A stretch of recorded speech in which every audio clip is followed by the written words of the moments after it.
This is a special presentation of Tiger Sports on Alamo Sports and Talk 1230 and 101.9 FM.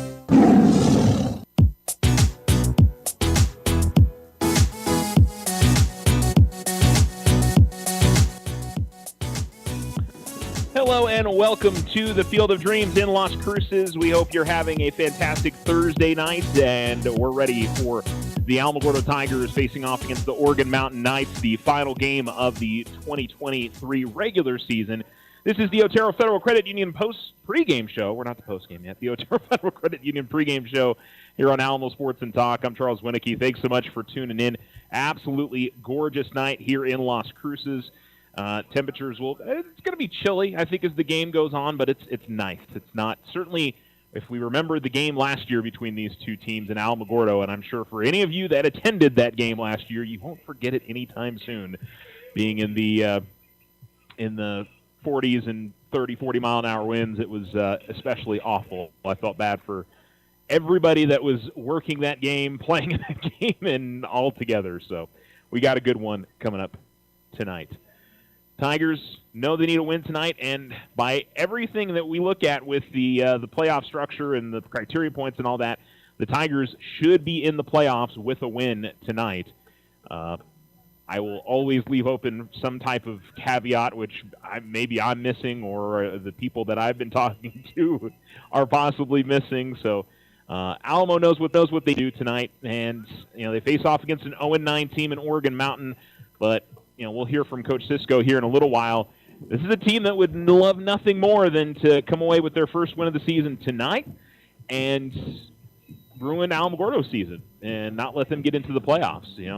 No team wants to go winless, and these kids have been working hard all season long. They want to come out with something positive before the end of the season, and so they've got one more chance to do that. For Alamogordo, they know what they've got in front of them, so there's no surprises. There's nothing that's going to throw them off. They know that if they can come out here and get a win, that they can put themselves in the postseason and do it for the second consecutive year, which in 6A, we really didn't know what it was going to be like for Alamogordo when they moved up in classification, but they've handled it very, very well. All right, we're going to take our first commercial break here on the Otero Federal Credit Union pregame show. And we'll hear from Alamogordo Tigers head football coach A.J. Cisco coming up here in just a little bit. We'll also talk a little bit more about this Oregon Mountain team that is not a whole lot different from last year in terms of some of their skilled players, but I think more than anything, they're looking to get their offense going tonight. It's been a challenge for them to get going offensively this season, so we'll see how it goes.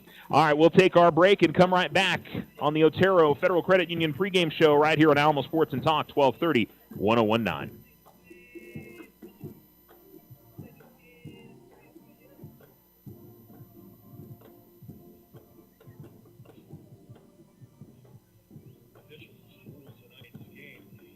Big O Tires has the best deals on tires, brakes, oil changes, and more.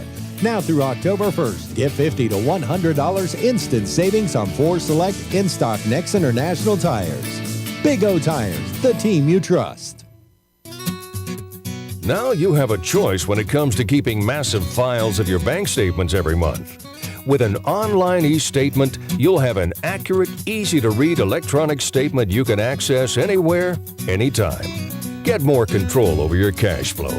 And no more giant filing cabinets. Our e-statements get an A+.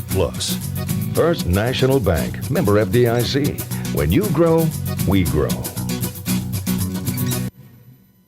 84 Lumber is a name and a company you can trust as your hometown building partner, providing the quality you expect and the service you deserve. Visit the Alamogordo location at 3401 North White Sands Boulevard or 84lumber.com to get started on your next home project. Slow internet again? Signal constantly dropping? Don't take it out on your computer. Instead, call Tularosa Communications for internet stress relief. They have the speed and the reliability to make your internet dreams come true. If you want fast, they have faster. If you want service you can rely on, they are the most reliable. And customer service? It's all about you. Call Tularosa Communications to get connected. 585-2700. The Winner Circle has been outfitting champions for over 50 years in Otero County. Established in 1970 by our Gigi and Big John. Let's show our school spirit. Whether you're a Tiger, Wildcat, Bear, or Chief, we can make t-shirts, sweatshirts, polos, and hats. And we do custom embroidery too. The Winner Circle does it all. Custom orders available for businesses, squadrons, and organizations like hats, polos, name tags, also trophies and awards. Winner Circle. 1201 10th Street. Go Tiger! See you at the game! When it comes to helping local folks with the loans and financial advice they need, we don't horse around. Our only goal is to help you and your family achieve your financial goals with the right loans and savings products. So if you want a credit union with people that care about you and your financial needs, stop by or give us a call. Loco Credit Union, Otero County's credit union. Federally insured by NCUA.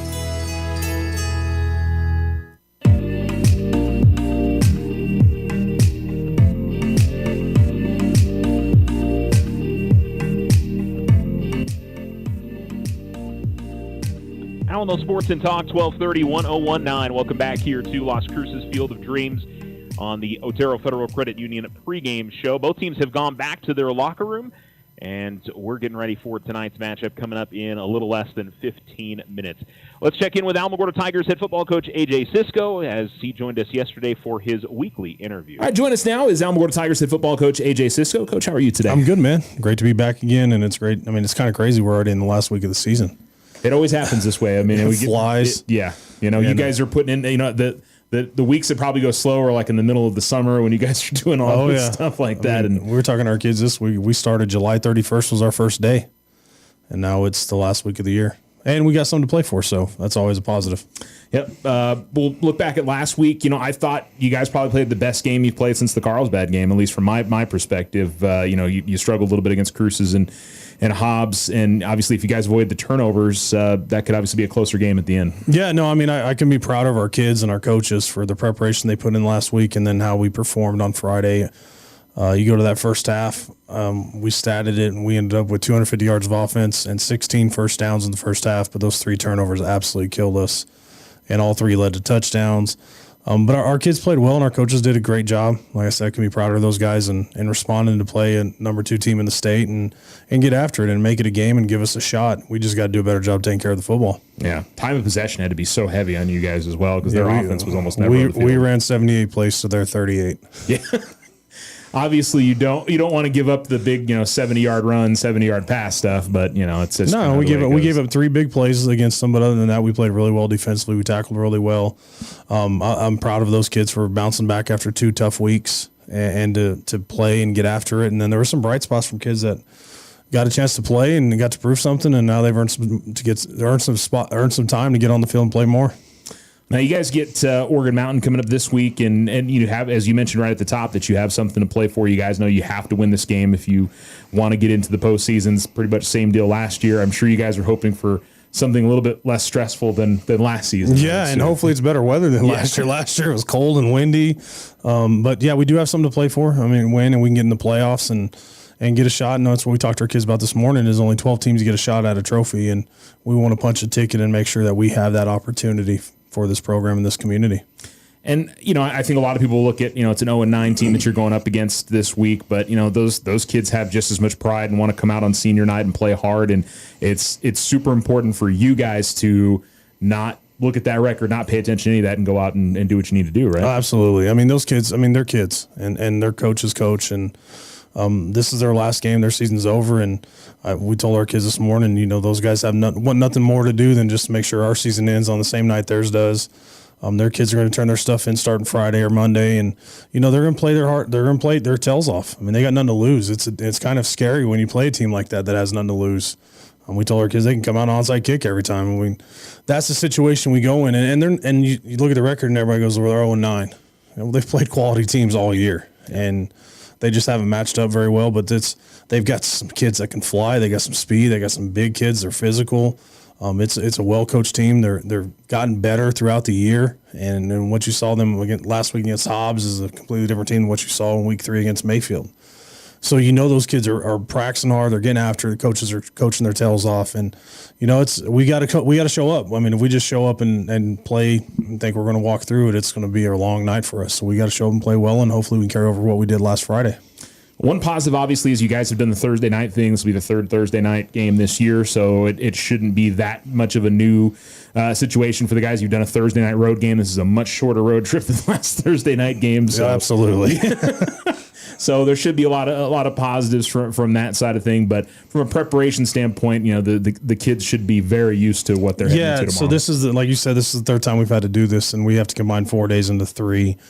So we finished off today, and we normally do for a pregame the day before, we don't necessarily get to do today. So we also don't get to normally do our Wednesday practice. So it's got to kind of find that in between middle. But our kids are used to it now. And like I said, we've done this before. It's not a huge change for us. We just go about our business. And Oregon Mountain's played on Thursdays too. I mean, they're not at a disadvantage either. And the good part was both of us played on Friday last week. So we're on the same schedule. We're on the same time frame. If you go back to last year, we played on a Saturday and then had to turn around and come back on a Thursday. So we're not going to make excuses. I mean, we got to show them play. Oregon Mountain's going to want to win and go out and win and try to get something going into the offseason for next year. And we want to try to punch our ticket to the playoffs.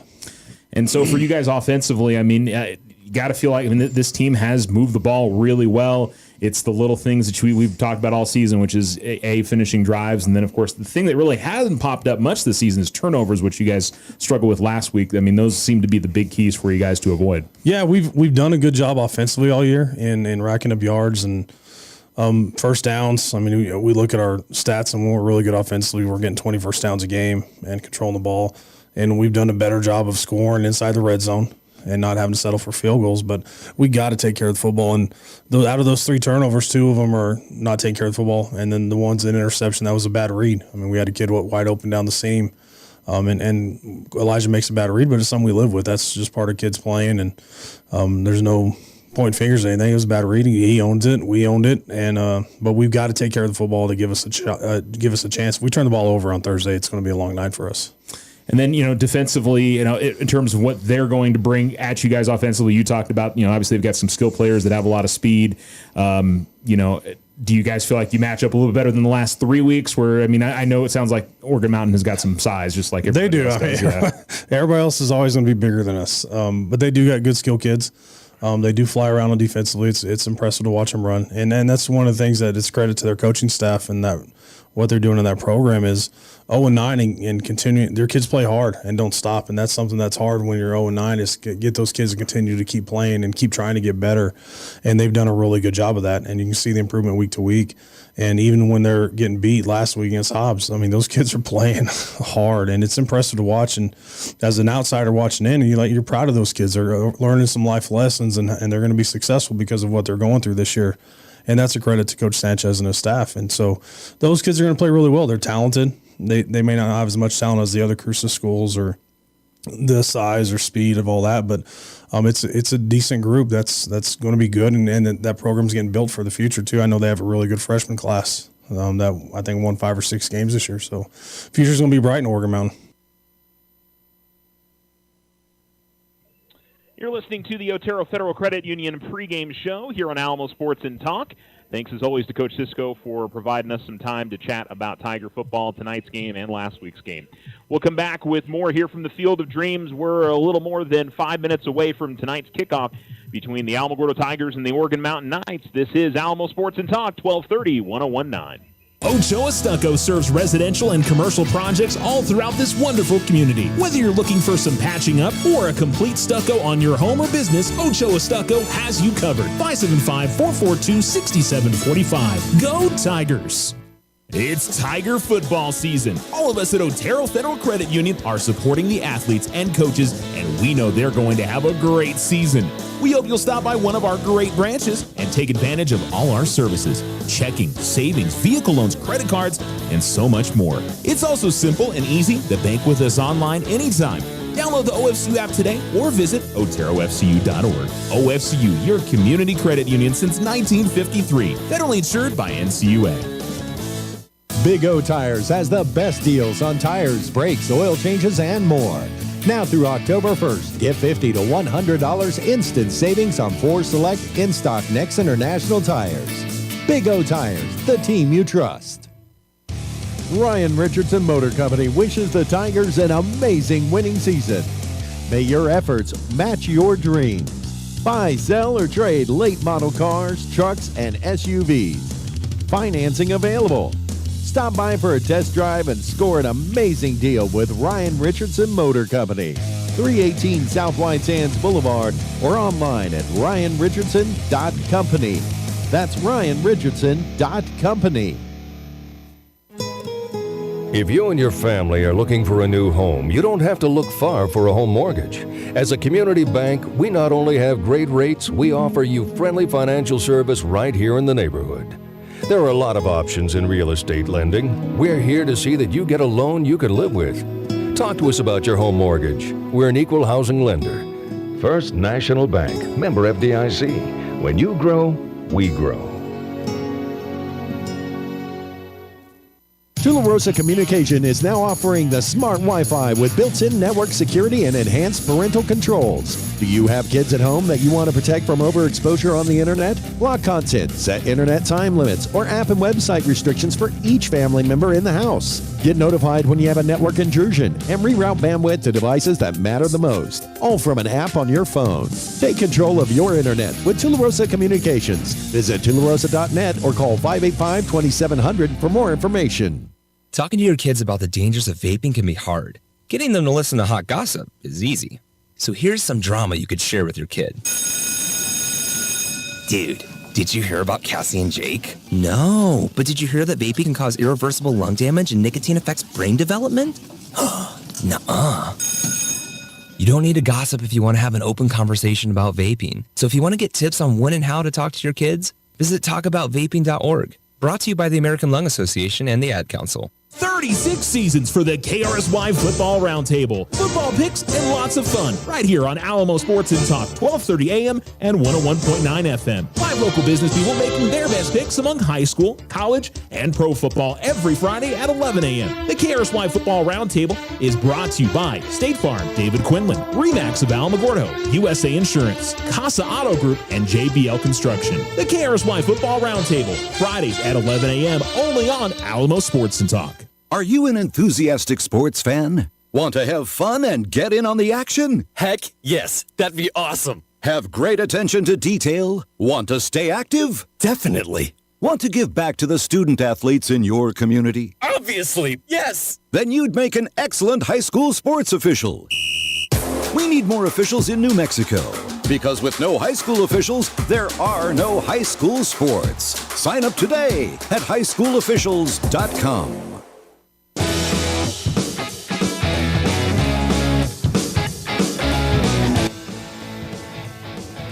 Alamo Sports and Talk, 1230, 1019.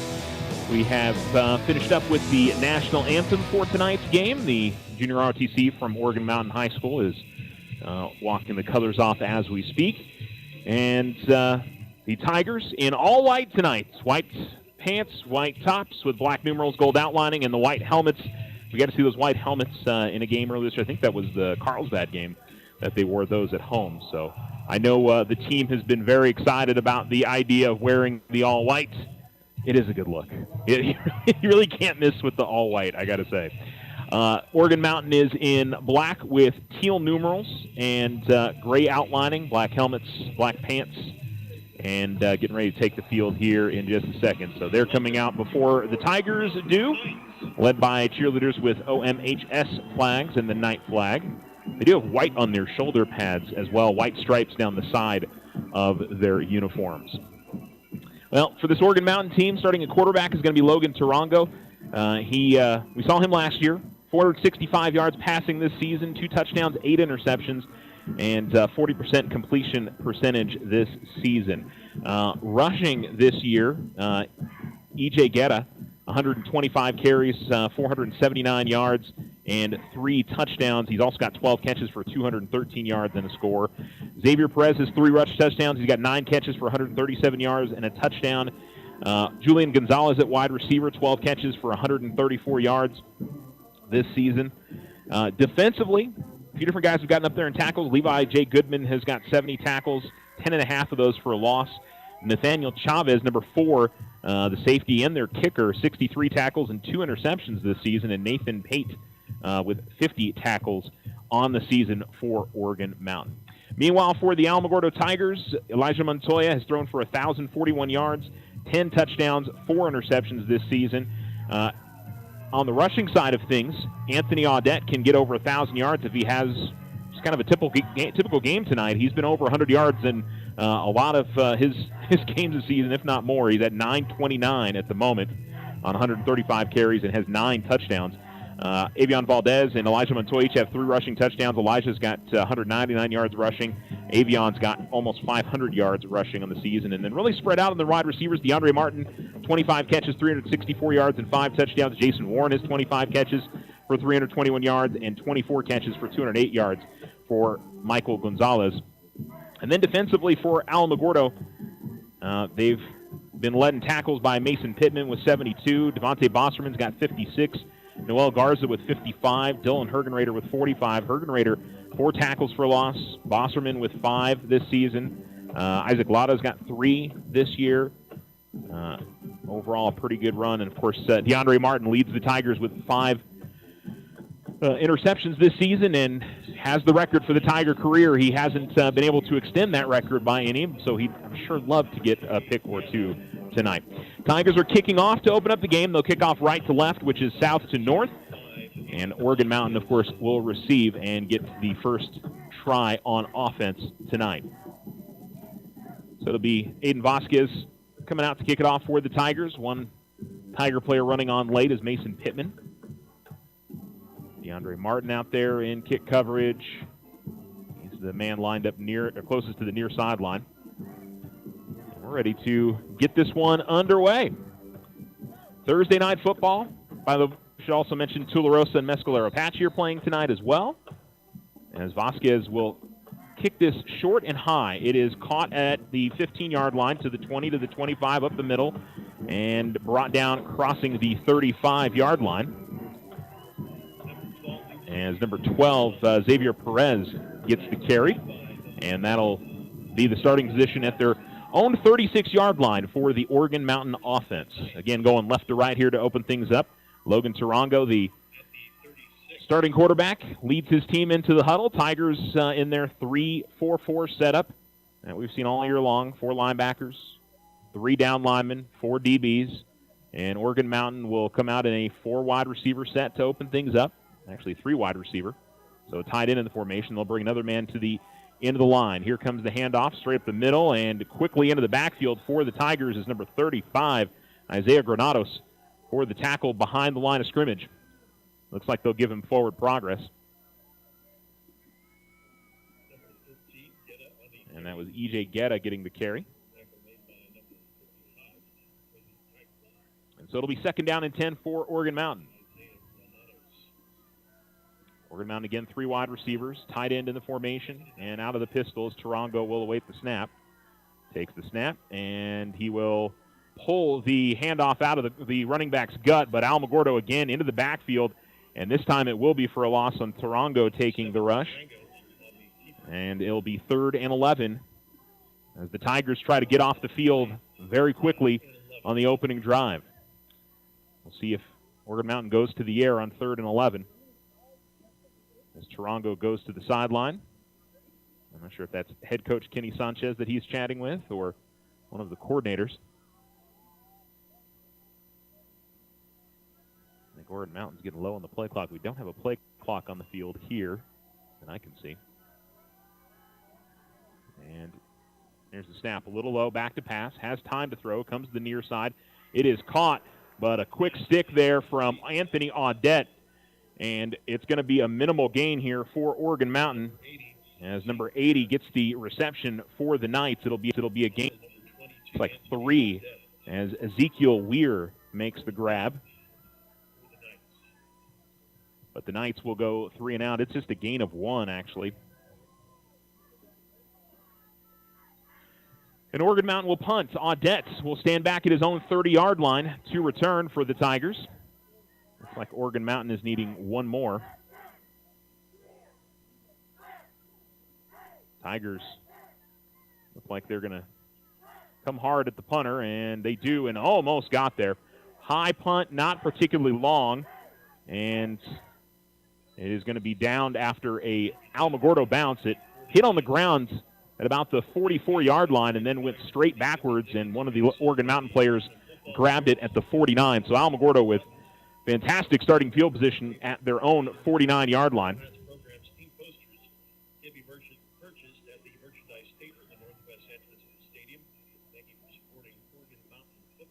And the Tigers will get this one going.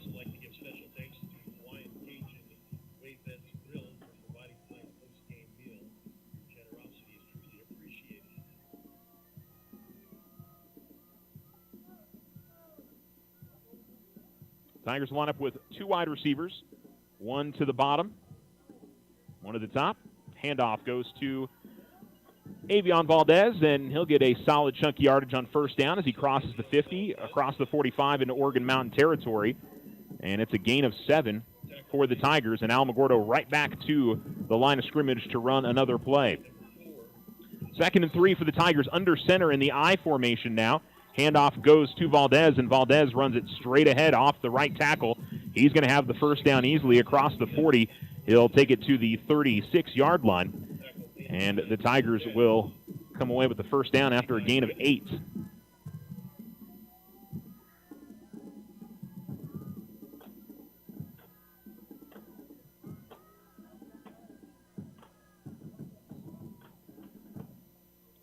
Tigers will again run it off the right side and pick up solid yardage here on first down. It'll be Elijah Montoya keeping it for the Tigers. And it'll be 2nd and 7 after a gain of 3. It's on the Oregon Mountain 33. Snap, and handoff goes to Audette this time. Dancing around in the backfield. He's going to get brought down for a loss. It's going to be a loss of 2. Well, it was pretty easy sledding there for the Tigers over the first few plays, but now they'll face a 3rd and long. I think you're in 2-down territory here for Alamogordo, so you don't necessarily have to pass it here. If you can get another good chunk play like you have on the ground up to this point, I think you can keep it on the ground. Let me see that speed option here. 2 receivers at the bottom, 1 at the top. Running back is to the left of Montoya. Well, he's going to throw, and his quick throw is going to be deflected at the line of scrimmage, and DeAndre Martin will have to see that one fall to the ground. And I don't think he'd want to punt from here just based on, I mean, you could certainly pin Oregon Mountain back deep, but this is sort of no man's land. So Alamogordo looks like they are going to go for it on 4th and 9. So here we go, 4th and 9 for the Tigers. Fake of the handoff, looking to throw, going to the near side. He's half his man, but Jason Warren was wide open for a first down and just dropped it. And the Tigers turned it over on downs. That was genuinely about as easy as it gets. A little curl route from him, and I think he turned to go upfield, and the Tigers will turn it over on downs. You feel bad for Jason. It's one of those that you know he would love to have back, and he's made so many great catches for the Tigers this year, but see if this gives Oregon Mountain any type of momentum after stopping the Tigers. They'll start this drive basically where they started their last drive. I do like Alamogordo going for it on there. You know, Jason pulls in the catch. It's a first down pretty easily. Here's the snap and the handoff and straight up the middle and a good run and probably a first down here for Oregon Mountain. Looks like Guetta gets the carry this time for the Knights, and they will move the chain, so it's a gain of 10, and Oregon Mountain has their first down of the night. So, yes, they do pick up some momentum after getting the defensive stop. And it'll be 1st and 10 at their own 45-yard line. 7:30 remaining on the Richardson Motor scoreboard. Still no score. Each team with a possession. Knights punted. Tigers turned it over on downs. 2 receivers at the bottom, 1 at the top. Here's the snap and a handoff. And trying to find a lane and finding nothing. He will work his way straight ahead. I believe that will be Guetta again on the carry. So he gets a gain of 1. 2nd and 9 for Oregon Mountain. They gave him 2, actually, so 2nd and 8. Ball at the Oregon Mountain 47, going left to right. Oregon Mountain definitely not a team that is moving especially fast. Still, I'm sure a game that suits them best is where they can control the time of possession and limit the possessions for Alamogordo. Here comes the handoff coming to the near side. As a late pull on the read option. And they'll give it to Guetta again. And he'll work his way to the 50-yard line. So forward progress nets him a gain of 3, and it'll be 3rd and 5. And again for Oregon Mountain, like similar it was for Alamogordo, you'd have to anticipate that this would be 2 downs here to get a first down if you're Oregon Mountain. I can't imagine you'd punt unless they have a big loss here on 3rd and 5. Back into the pistol. 2 receivers at the bottom, 1 at the top. Actually, running back lines up to the left of the quarterback, Tarango. He will hand it off, and then another handoff in the reverse. They're going to throw it deep. They've got a man deep. He makes the catch, but he drops it. Oh, no. Second receiver in this game. If you're the Tigers, it's oh, yes, but you feel for that young man as he was wide open, and it was Guetta, the running back, and Oregon Mountain will punt here on 4th and 5. They had it. It was a handoff to the running back. He handed it off to the wide receiver, and he set up in the pocket to throw. And the Tigers had I don't know if Guetta had lined up in the backfield or if he lined up as a wide receiver, but he was wide open. The pass was a little bit short, but he definitely would have had it. I don't know if he would have scored. I think the Tigers would have caught up to him. Tigers got to be careful to not jump off sides here. It is 4th and 5. The snap, and the Tigers after it, and again the punt up, and this one a little bit better than the first one. It'll bounce, and again take an Alamogordo bounce at the 30.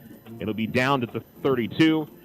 And so Alamogordo turning it over on downs doesn't hurt them too much. They end up with worse field position by about 15 to 20 yards, but they'll have the ball at their own 32 for their second offensive drive of the night. But both teams with oh-no moments on big plays, and I'm sure for Oregon Mountain, they probably had too much of that this year, and can only understand I can't, I'm sure, really understand the frustration. But they had the right play on, and Alamogordo almost got burned, but got lucky. Audette will line up in the backfield right now behind. Now actually move to the left of Elijah Montoya. 2 wide receivers in the formation for the Tigers. Handoff. Audette looking to bounce it to the outside. He does, and then cuts upfield as he crosses the 35-yard line.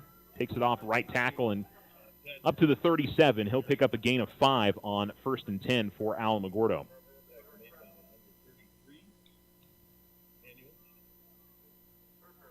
Tigers right back to the line of scrimmage. Give him a gain of 6, actually. 2nd and 4. Handoff again to Audette. Audette coming to the left side. Still on his feet, and one tackler coming on late, bringing him down after a gain of 5, but not before Alamogordo is able to move the chains.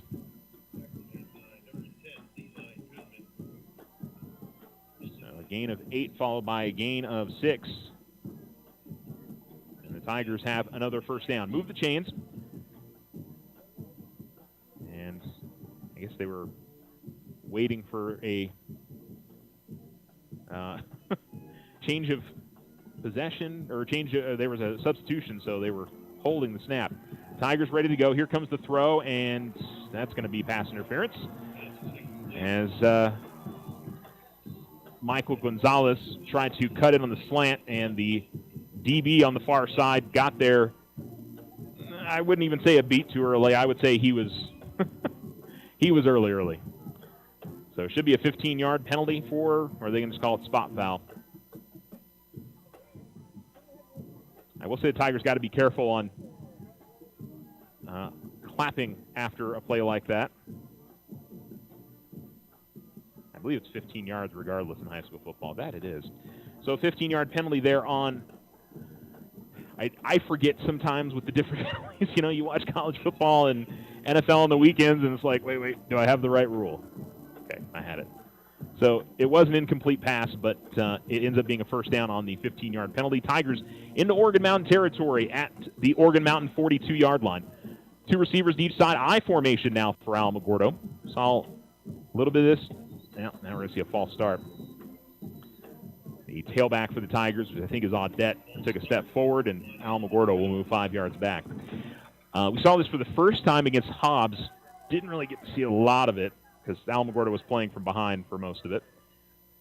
And then saw a little bit more last week. And now we've got a conference with the head referee and the near line judge.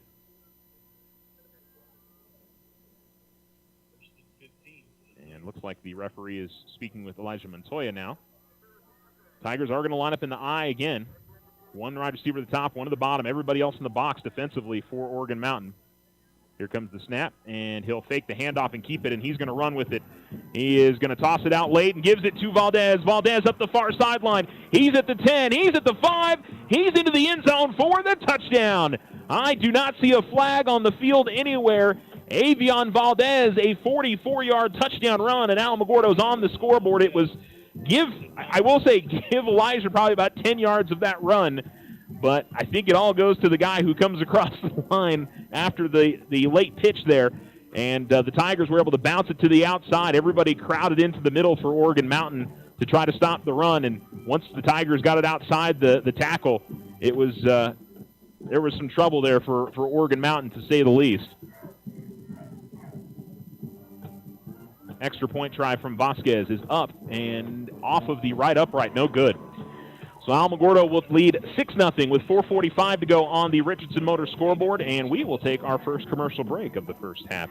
You're listening to Tiger Football on Alamo Sports and Talk, 1230, 1019. It's never too early to lay away. Leather jackets for Christmas. The Winter Circle offers a variety of leather jackets in traditional styles for your students in Alamogordo, Cloudcroft, Tularosa, and Mescalero. Stop by today and help make your high schoolers' last years memorable. Lay away your leather jacket now. The Winter Circle, outfitting champions for over 50 years. 1201 East 10th Street. Open Monday through Friday. Go Tigers! See you at the games! This is a great town. Shop in it. When you shop locally, everyone benefits. You get friendly hometown service, and you help our local economy at the same time. Local merchants pay taxes from the revenue generated by local shopping. These taxes are used to help our community grow. Loco Credit Union, Otero County's credit union. Federally insured by NCUA.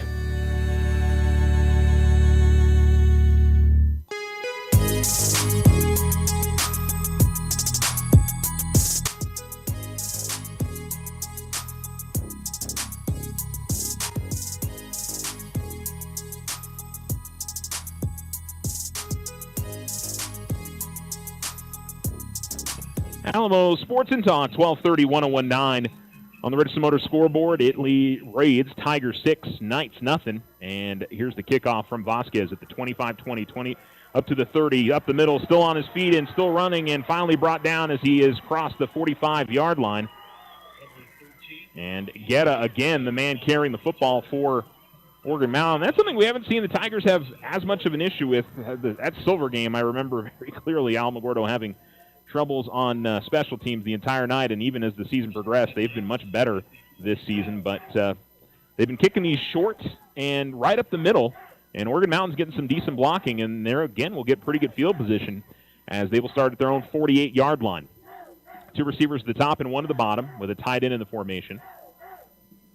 And Tarango takes the snap. He will hand it off and trying to pick a lane and putting his head down and bowling over a Tiger player as he crosses midfield to the 47. And it looks to be Guetta again on the carry, who's gotten the majority of the load here tonight for Oregon Mountain. He'll pick up 5 on the carry. That's already his 5th carry for 20 yards.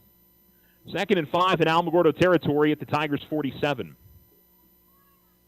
Going left to right. 4:09 remaining here in quarter number 1 with the Tigers leading by 6. Two receivers up at the top, one at the bottom. Tarango out of the pistol. Tigers crowding the line of scrimmage, and he will hand it off. And Oregon Mountain will try to continue to push forward, and we'll see what they give them. It looks like they'll give them the 44-yard line.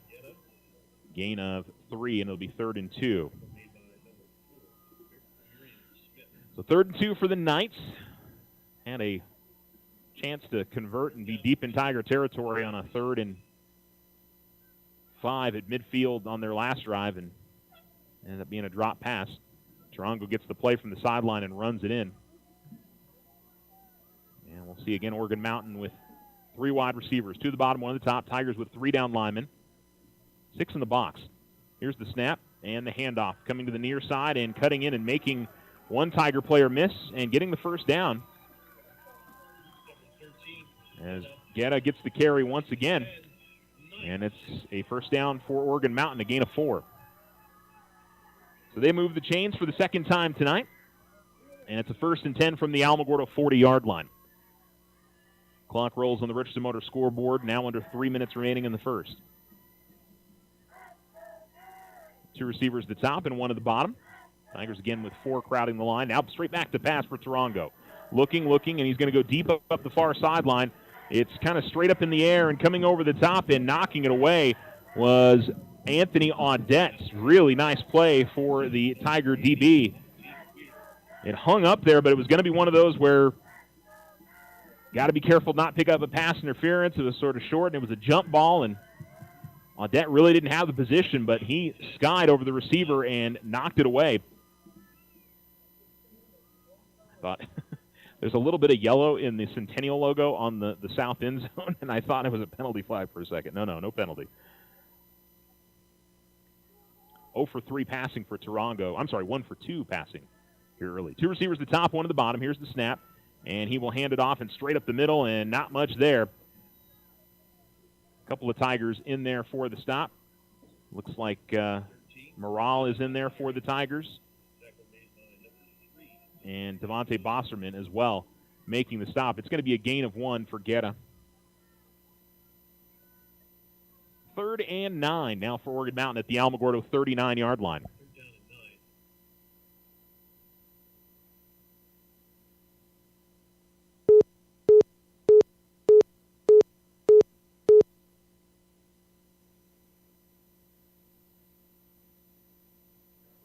Sorry, getting disconnected there. You haven't missed much. Here's a quick swing pass for Oregon Mountain, fighting for extra yardage, but not going to be quite enough for a first down after Tarango makes the completion.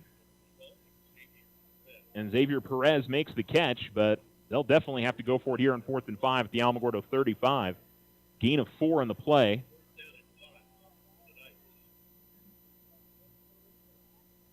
And can the Tiger defense get off the field?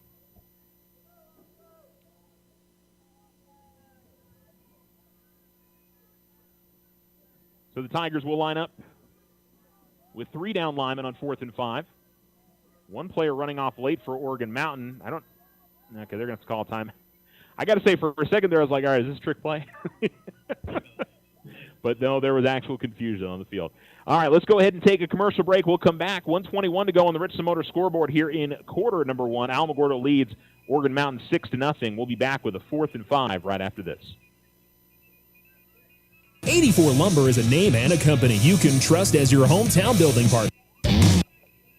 84 Lumber is a name and a company you can trust as your hometown building partner, providing the quality you expect and the service you deserve. Visit the Alamogordo location at 3401 North White Sands Boulevard or 84lumber.com to get started on your next home project. Custom work is what Ochoa Stucco does best. Whether you need an estimate for your home or business, you won't find better quality work anywhere. Contact Ochoa Stucco today. Like them on Facebook, 575-442-6745. Go Tigers!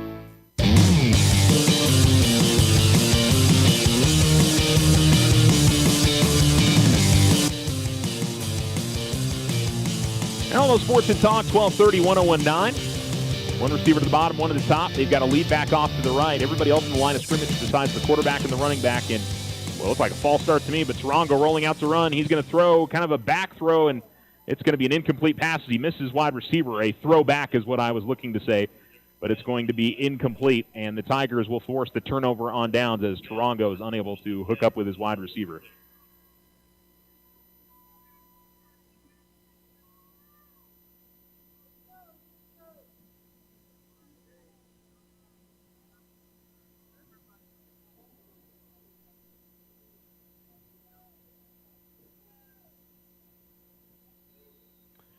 So it'll be 2 wide receivers, 1 at the top, 1 at the bottom. Lead back off to the left for the Tigers and a running back to the left of Montoya, he hands it off, and it's a huge hole to the near side for Audette. Audette off to the races, and he will be brought down after he crosses the 50-yard line. It was the parting of the seas there for Audette. It'll be all the way to the Organ Mountain 43-yard line, as he'll pick up 22 on a first down run, and they'll roll the clock. Tigers right back to it on a 1st and 10 from the 43. Here's the snap and the handoff, and bouncing it to the right and not getting a whole lot. We'll have a penalty flag that comes in late. Wonder if this is going to be a hold on Alamogordo.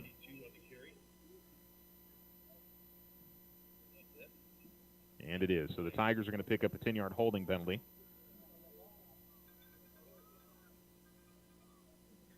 You can tell one of the Organ Mountain players is walking away from the massive people with his arms going like, are you going to call a holding penalty? And didn't get it. But that first down run just opened wide up off the left side of the offensive line for the Tigers. And it'll now put Alamogordo back at their own 47 for a 1st and 20. And now they're going to go ahead and roll the clock. Officials much more demonstrative about rolling the clock than I ever remember in the past. Get this game moving along, I guess is what they're saying. 2 receivers to top. Tigers going to go back to the eye here.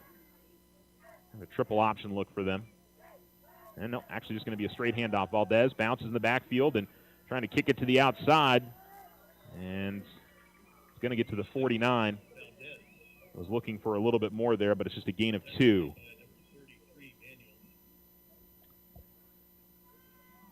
So it is 2nd and 18 for Alamogordo. Ball at their own 49-yard line.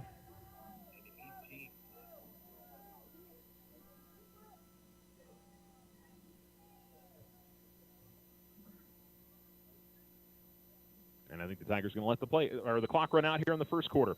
So that's 1 quarter on the Richardson Motor scoreboard. Alamogordo leads Organ Mountain 6-0. You're listening to Alamo Sports and Talk, 1230, 1019.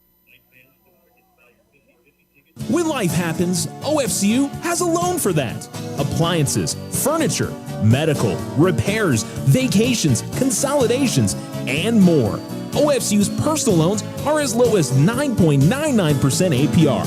Apply online at oterofcu.org or in person today. All loans are subject to credit approval. Other restrictions may apply. Federally insured by NCUA. Your success is our success.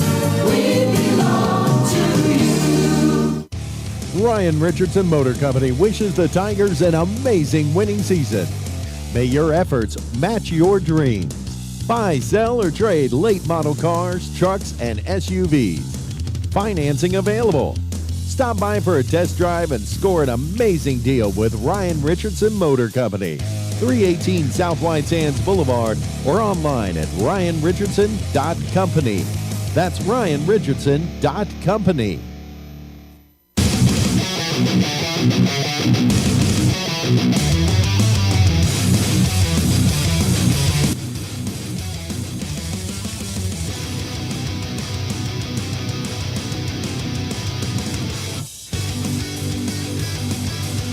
And so we switch ends. Alamogordo now going left to right, back under the eye first, or I should say 2nd and 18 from their own 49. And they will just run it straight ahead with the fullback to the 46-yard line. That'll be Nathaniel Best who gets the carry, and it's a gain of 5. So the Tigers will face a 3rd down and 14 now. As he gets it to the 47, Tigers need the Organ Mountain 33-yard line. Tigers are going to go back to their shotgun formation. 2 receivers at the top, 1 at the bottom. Here's the snap and straight back to pass. With time, going deep up the far sideline. He's got a man, but just, I don't even say overthrew him. It was more to the middle of the field for Jason Warren, and he had to track it down. He was just about there. If the pass is a little bit more towards the far sideline and towards the far numbers, I think he probably finds him, but Jason did his best to catch up to that, just couldn't quite get there. Tigers will be forced to punt. The holding penalty really hurt them on that drive, and so they'll force Organ Mountain to have to hopefully take it from back deep. We'll see what Aiden Vasquez will do on his first punt of the night. Tigers went for it and turned it over on downs and, of course, scored a touchdown on their other drive. And here is the snap and the kick is high and hanging, and another really nice one. Back to grab it, and no fair catch, and being brought down inside the 15. Good coverage downfield. That's number 9 for the Tigers. Isaiah Parnell makes the stop for the Tigers. No, I'm sorry. That would be that would be Gianni Mulgado. I was looking at the Oregon Mountain. I haven't called number 9 for Alamogordo a lot this year, so I'm sorry, Gianni. And the Mulgado family, obviously. So it will be 1st and 10 for Oregon Mountain at their own 14-yard line. Again, they go right to left towards the north end zone now as we're in the second quarter. 11:15 remaining.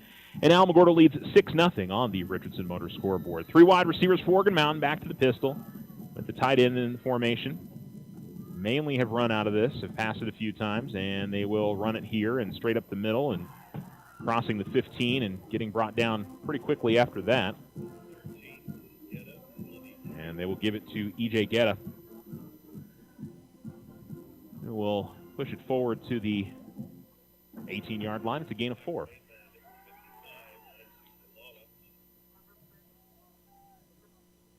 $32 yards rushing on 9 carries for him.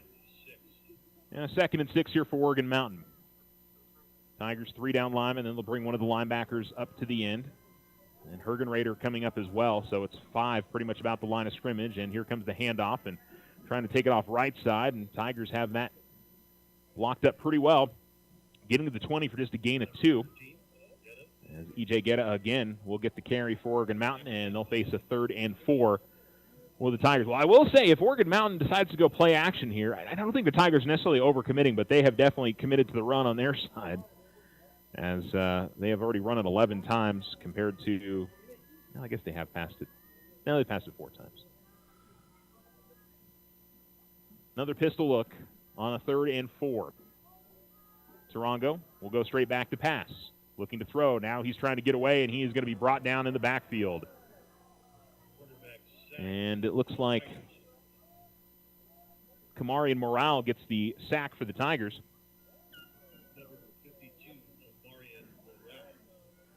So Morale drops him back at the 10.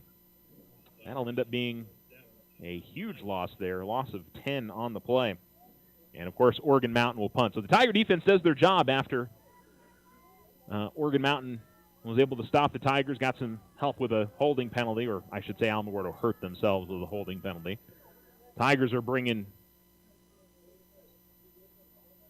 10, and I think the Tigers were offsides. The punt is going to be high and short, but we'll do it again. Thankfully for the Tigers, it was 4th and 15.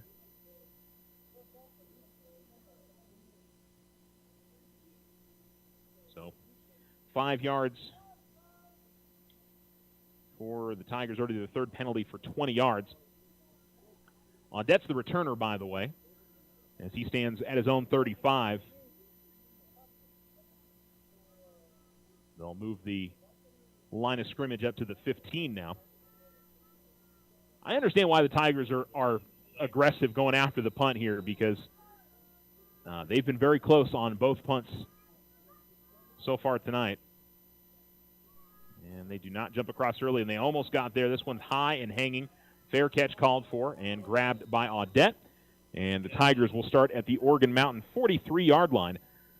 That'll end up being a punt of 28 for Oregon Mountain. And so the Tigers offense out onto the field for the 4th time tonight. They've punted once, they've turned it over on down once, and they've got the only touchdown of the game. 8:59 remaining in the second quarter with the Tigers leading 6-0.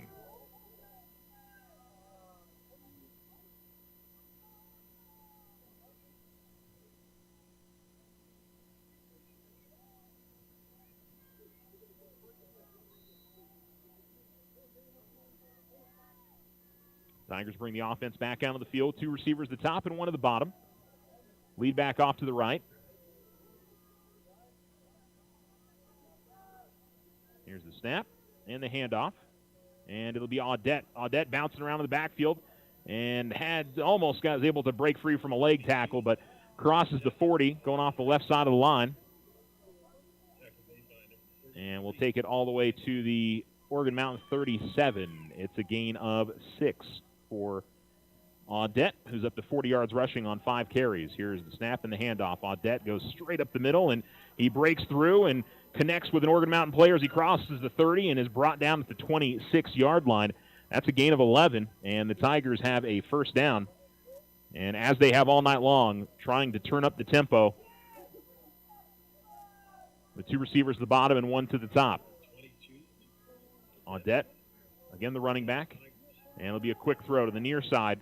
Martin has got the catch. He will cross the 20-yard line or be stopped right at the 20. And so the Tigers complete their first pass of the night. It'll be a gain of 6 for Alamogordo. Tigers face a 2nd down and 4 from the Oregon Mountain 20. Ball's on the near hash. Tigers going left to right.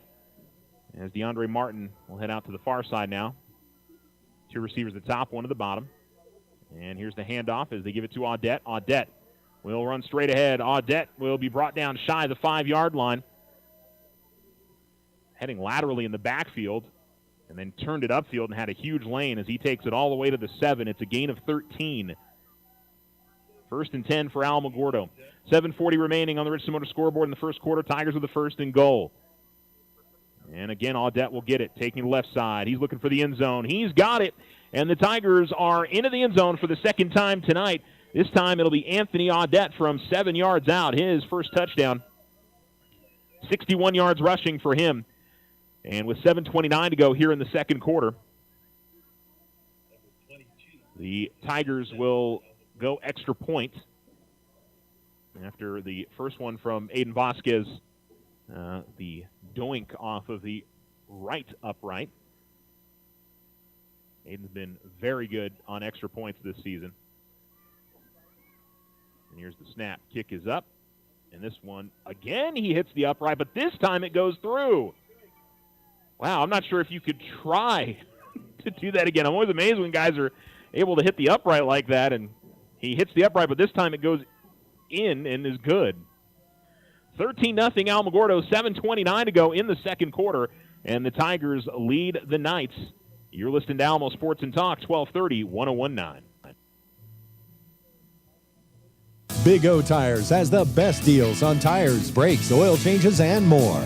Now through October 1st, get $50 to $100 instant savings on 4 select in-stock Next International tires. Big O Tires, the team you trust.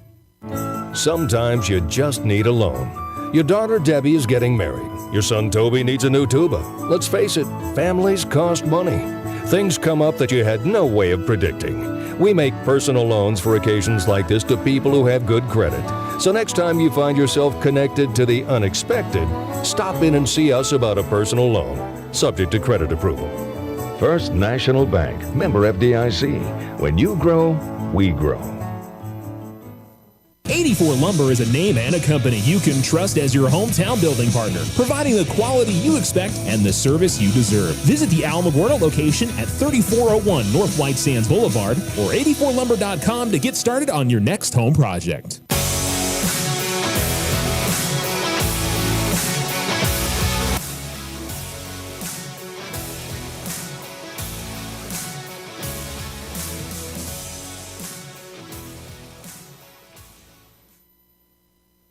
Alamo Sports and Talk, 1230, 1019. This time a deep kickoff from the Tigers. Back at the 10, it's grabbed to the 20, up the near sideline to the 25, and Dylan Hergenrader spins down the returner, but actually pushed him forward for probably an extra 5 yards with the momentum, and will bring him down at the 38-yard line. That'll be where Oregon Mountain starts. That's about been the average start for them throughout most of the night. 7:21 remaining in quarter number 2 on the Richardson Motor scoreboard. It's Alamogordo 13, Oregon Mountain nothing. Oregon Mountain's had some opportunities. They got it down inside the Alamogordo 30-yard line or 35-yard line and turned it over on downs, and got one player running on late. And they're ready to go. Same formation most of the night. Pistol with 2 receivers to the bottom, 1 at the top. Low snap, handoff. And a run straight up the middle, and the pile pushes forward. And it looks to be Guetta on the carry again. As he'll carry it to the 42, it's a gain of 4.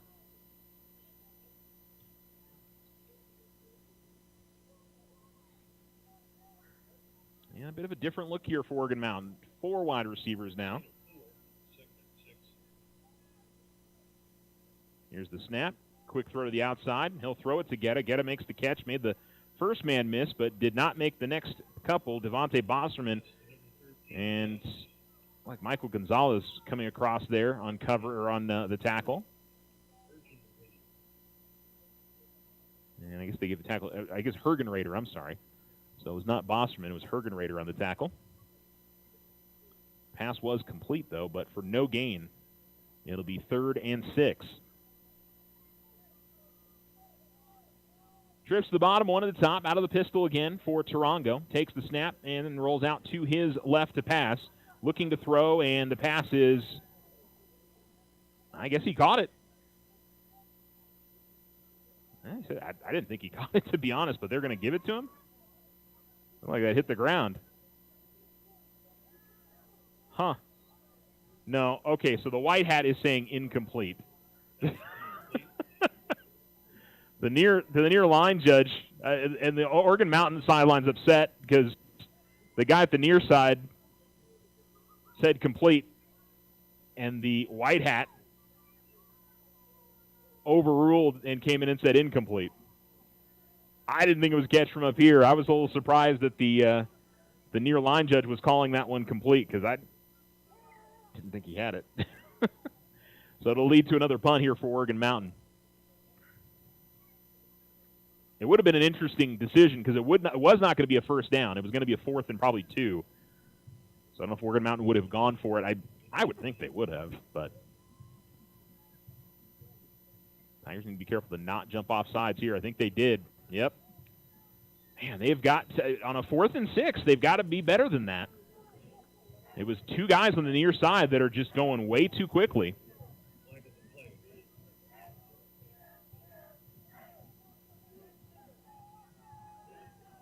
And so Oregon Mountain will bring the offense back out and go for it on a 4th and 1 after the 5-yard penalty on Alamogordo. 4th penalty on the night. 3 of them have been offsides penalties on Alamogordo. And I think what Hergenrader, who I think was one of the guys who jumped off, and I believe it was Lada was the other one, what they're saying is the ball has been moved and snapped. And I think that's the frustration that's going on there is maybe I don't think the center's double clutching it or anything, but maybe they're reading the snap and the snap is already going. It's been the near line judge that's called it every time. But I guess there's maybe a frustration for Alamogordo that they feel like the ball has been snapped, and maybe they're going to talk about it a little bit here because I guarantee you that's what the guys on the defensive line are watching for is the snap. And once they feel like the ball has been moved, I'm not sure what I feel like once the ball starts moving, you can go. At least that's my understanding. But it looks like from up here they're offsides, that they're jumping maybe a step early. I think for Alamogordo, you got to just try not to be quite as aggressive, especially in that situation on a 4th down. Give it a little extra beat and go. Let's see if Oregon Mountain can pay it off after the timeout. 6 minutes remaining in the second quarter. It's Alamogordo 13 and Oregon Mountain nothing. And can they pick up a yard, which most of the night they've ran the ball pretty well. I wonder if we're going to see a under center push. All the rage in football. One of the simplest plays ever, but man, I can't believe we've heard more about quarterback sneaks this year, and especially in the NFL, than I thought we'd probably ever hear, to be honest. All right, here we go. Tarango's going to go under center. And hard counting at the moment. Well, are they going to snap it, or are they going to use another timeout? And so we'll see what happens here. So Oregon Mountain uses their final timeout as they look like they were going to try and draw Alamogordo off sides. I'll just go ahead and keep it right here again. I've already been talking too much, so just in case they do decide to go for it on 4th and 1, I want to make sure we get the play for you guys. We can thank our sponsors that have brought you Tiger football season long. Otero Federal Credit Union, our pregame, halftime, and postgame sponsor. We appreciate them. Richardson Motors, our scoreboard sponsor. The Winner's Circle, First National Bank, 84 Lumber, Local Credit Union, Ochoa Stucco, Richardson Motors, we already mentioned, Tularosa Communications, and Big O Tires. Okay, now they're going to go from the pistol here. 2 receivers at the bottom, 1 at the top. It is 4th and 1. Sarongo takes the snap. Here's the handoff coming to the near side. Looks like they're going to have the first down. It's really close, but I think they got it.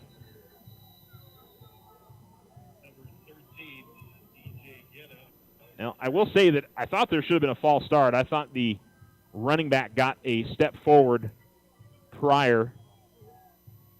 Ooh, I think, boy, they called that right at the sticks. It's at the 48-yard line. Well, the official was about to call first down. And now I guess they're going to go ahead and measure it.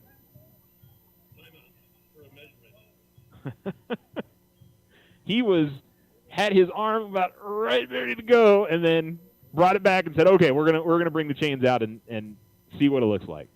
I think they've got it. What was interesting is the near line judge had him marked out all the way out of the 49. The guy on the far side, I thought, had it past the 48 pretty clearly.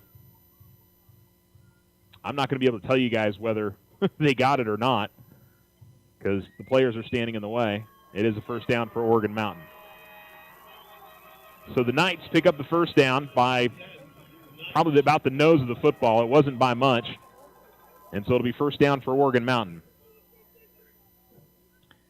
Now, there have been a few mistakes here for Alamogordo that they've got to clean up. The offside penalty basically gave Oregon Mountain another try. I mean, they barely got the first down, but Tigers really should have been back on offense. 2 receivers at the bottom, 1 at the top. And here comes a quick throw, and they're going to try and do a double throw. And I think it's going to end up being an interception. No, it's going to be knocked away. Pass was short, and Gonzalez is right there, and credit to the receiver. I also think that was an illegal formation from Oregon Mountain. I thought they had 5 in the backfield.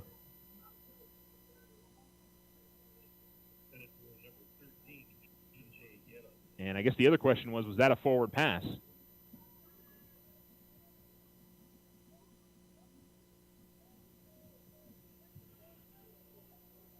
They're going to pick up a penalty flag. I thought they had too many guys in the backfield. I think they needed one of their wide receivers in the line of scrimmage, and maybe I read that wrong from up here. Ends up being an incomplete pass. Second pass thrown by a wide receiver in this game. Good time to call a trick play there if you caught Alamogordo, but credit to Alamogordo, they were in pursuit of that wide receiver trying to make the throw. And here comes a handoff, and Alamogordo in the backfield. Kamari Morale, he's lost his man, tried to spin him down, and he stayed on his feet, and it's going to be a long run. Boy, Morale had him in the backfield, and I think was trying to sling him down, and instead just lost the handle on him, and it ends up being a long run for Guetta all the way to the Alamogordo 21-yard line.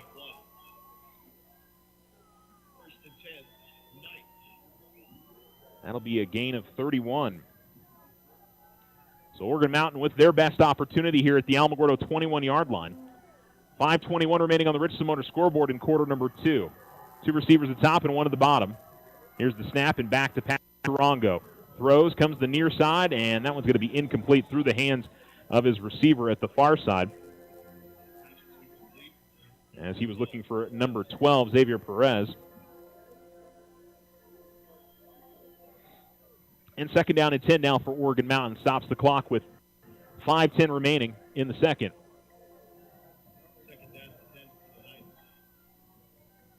Now, clearly the biggest play of the night for Oregon Mountain. Everything's been, they had a 10-yard run. Everything else has been less than 10 yards. Tigers have certainly not given up the big chunk plays that we have seen them give up over the last couple weeks. Here's the snap. Tarongo takes the low snap and looking to throw. It's a screen play. And the screen is going to be thrown off the mark to the right of the running back as he was looking for Guetta. And it'll be 3rd and 10. I'm not sure what the kicking situation is like for Oregon Mountain, if they feel like they've got a kicker that can make something from this range, or are they looking at 4 downs? I'm sure a lot of it will depend on what happens on this 3rd and 10. Ball is at the near hash at the Alamogordo 21, going right to left for Oregon Mountain. 5:06 remaining in the second. Two receivers the top, two to the bottom. They go four wide this time. Straight back to passes Tarongo. He's got time. He throws, and it's incomplete. Looked like a miscommunication. It was over the head of his receiver. And it is fourth down. Was looking for Ezekiel Weir, the tight end. And let's see it. They're bringing Nathaniel Chavez, who's listed as their kicker. Well, they don't have any timeouts to get this set up. Looks like they've got it. And so they will try a field goal from the 33. So this is a the 28. So it's a 38-yard try. And it's got the distance, but it is not good. It is going to be missed at wide left.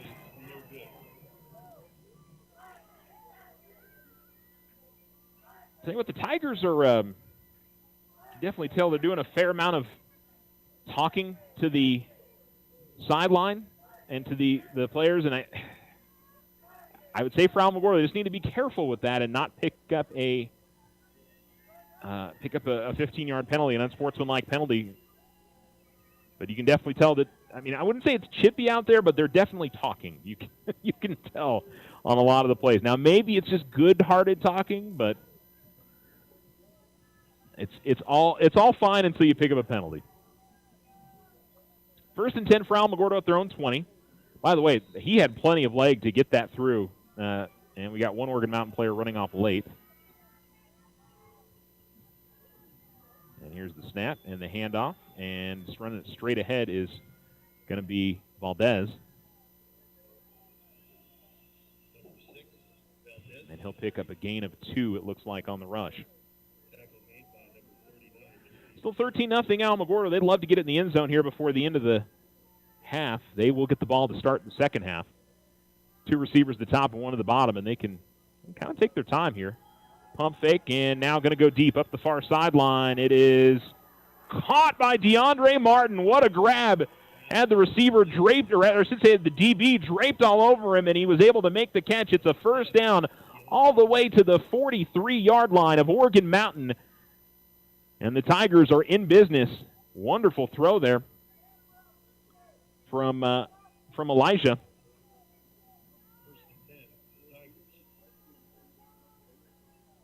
Ends up being a gain of 35. Quick throw to the near side is complete to Gonzalez.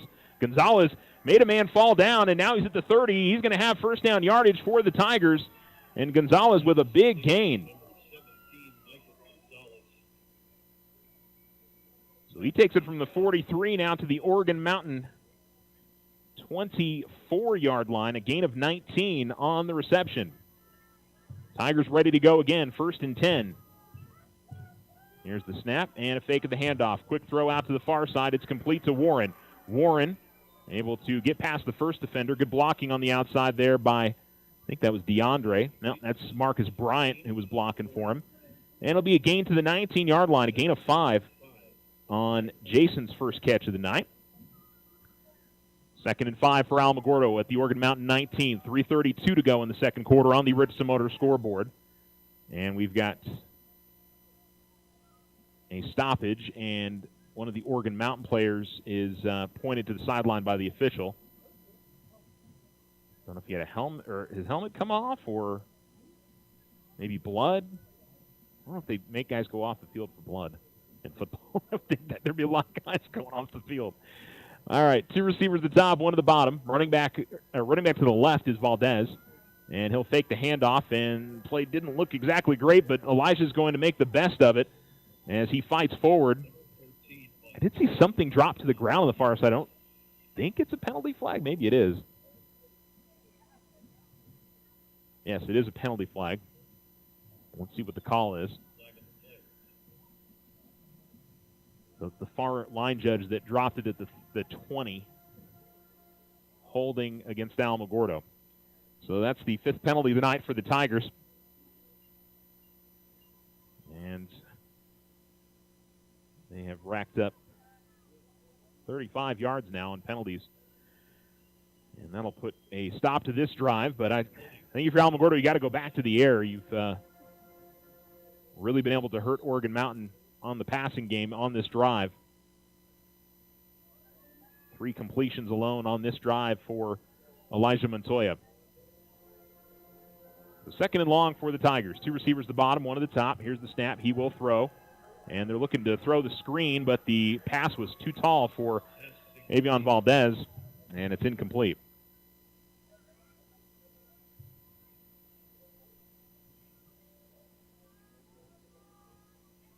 Third and 15 for Alamogordo from the Oregon Mountain 29.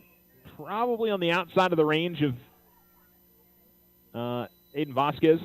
And there's a timeout call by Alamogordo. They're going to chat this over. That was their first timeout used, and we'll take one as well. Tigers will have a 3rd and 15 coming up when we return here at the Field of Dreams in Las Cruces. You're listening to Tiger Football on Alamo Sports and Talk, 1230, 1019. Slow internet again? Signal constantly dropping? Don't take it out on your computer. Instead, call Tularosa Communications for internet stress relief. They have the speed and the reliability to make your internet dreams come true. If you want fast, they have faster. If you want service you can rely on, they are the most reliable. And customer service? It's all about you. Call Tularosa Communications to get connected. 585-2700.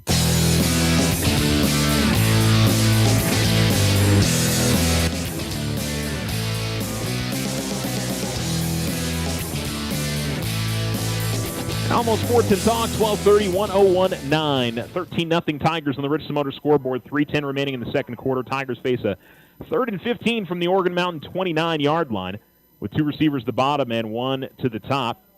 Running back is to the right of Montoya. Lead back is off to the right. And a little bit of trouble with the snap. Now ready to throw.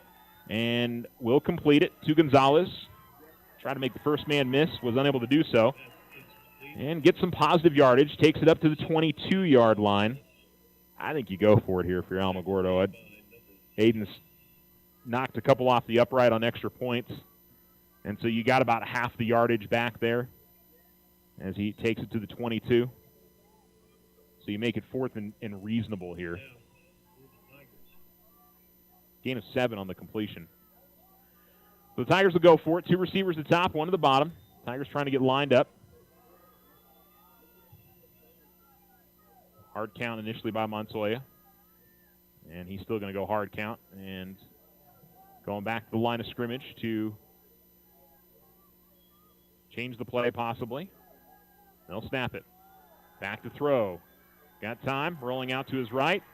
Going to the end zone. He's got a man, and he catches it. Did he get there? No, they'll say it was incomplete. Ooh, I thought Anthony was able to get a foot down inbounds. And the Tigers will turn it over on downs.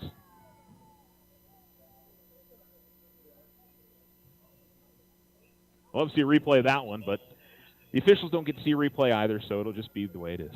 Incomplete pass, and the Tigers turn it over on downs. Well, I think a little disappointing for the Tigers. 2:07 remaining. They still got a couple of timeouts. And that was a great throw from Elijah.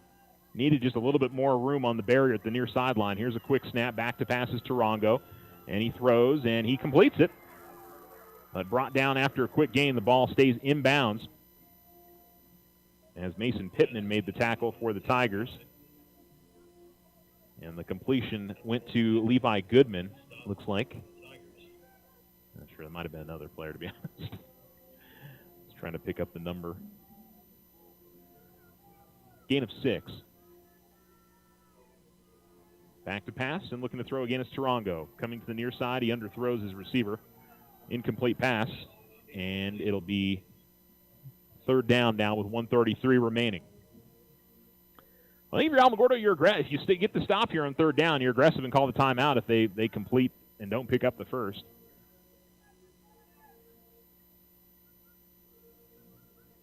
And so at their own 28-yard line, Oregon Mountain will try to pick up a 1st down.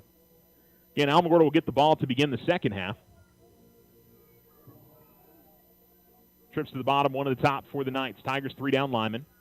Spread out otherwise. Snaps a little bit low. Tarango back to pass. He's in trouble. Steps forward. Is going to get away, and he is going to get the 1st down, it looks like. He kind of slowed down for a second. And it'll be a scramble out to the 34-yard line. I was kind of surprised he started to slow down a little bit, because from up here it looked like he was going to easily have the first down and tried to cut back inside. They'll roll the clock with 1:20 remaining. 1st and 10 for Oregon Mountain at their own 34. So Tigers' chances of getting the offense back on the field are probably gone there. Now just want to avoid Oregon Mountain from having a big play. Moving down the field, Tarongo rolls out to his right to pass. Going to go deep up the far sideline. It's man on man, and it is knocked away. Good fight for the ball down there. We do have some extra stuff going on behind.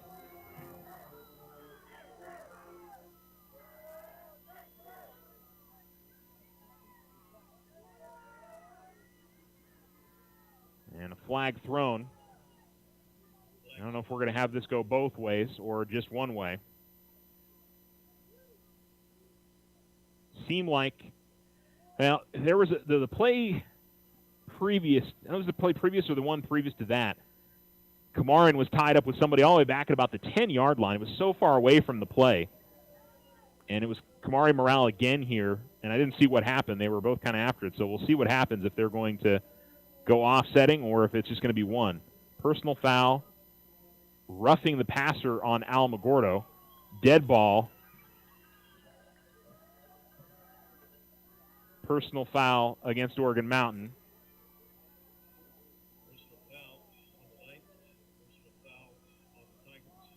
So if it's dead ball, I think they got to mark it off both ways, don't they? So they'll go 15 back and then 15 forward. Or I guess they're going to go 15 forward and then 15 back.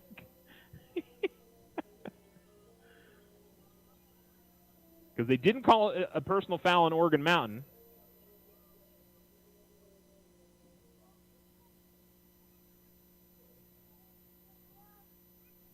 And then we're going to move it back. Okay.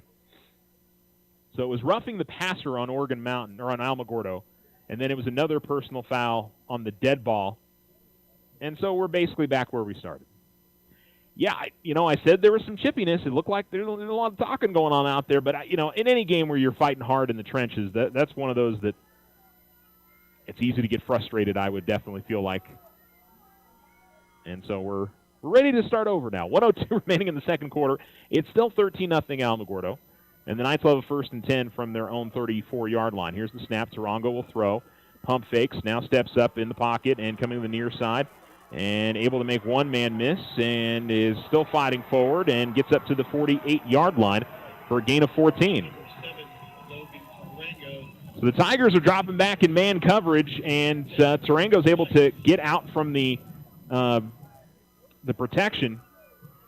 And they'll roll the clock here with 50 seconds remaining. Oregon Mountain has no timeouts remaining. And the big thing for the Tigers, obviously, here is to not give up any points before the half. When they'll get the ball to begin. Tarongo will throw. Tigers with a 3-man rush. Deep down the near sideline comes the throw, and that's going to overthrow everybody. And we got a penalty flag. They're going to call a pass interference on, I wonder if that's going to be on the Oregon Mountain player, because DeAndre went to the ground.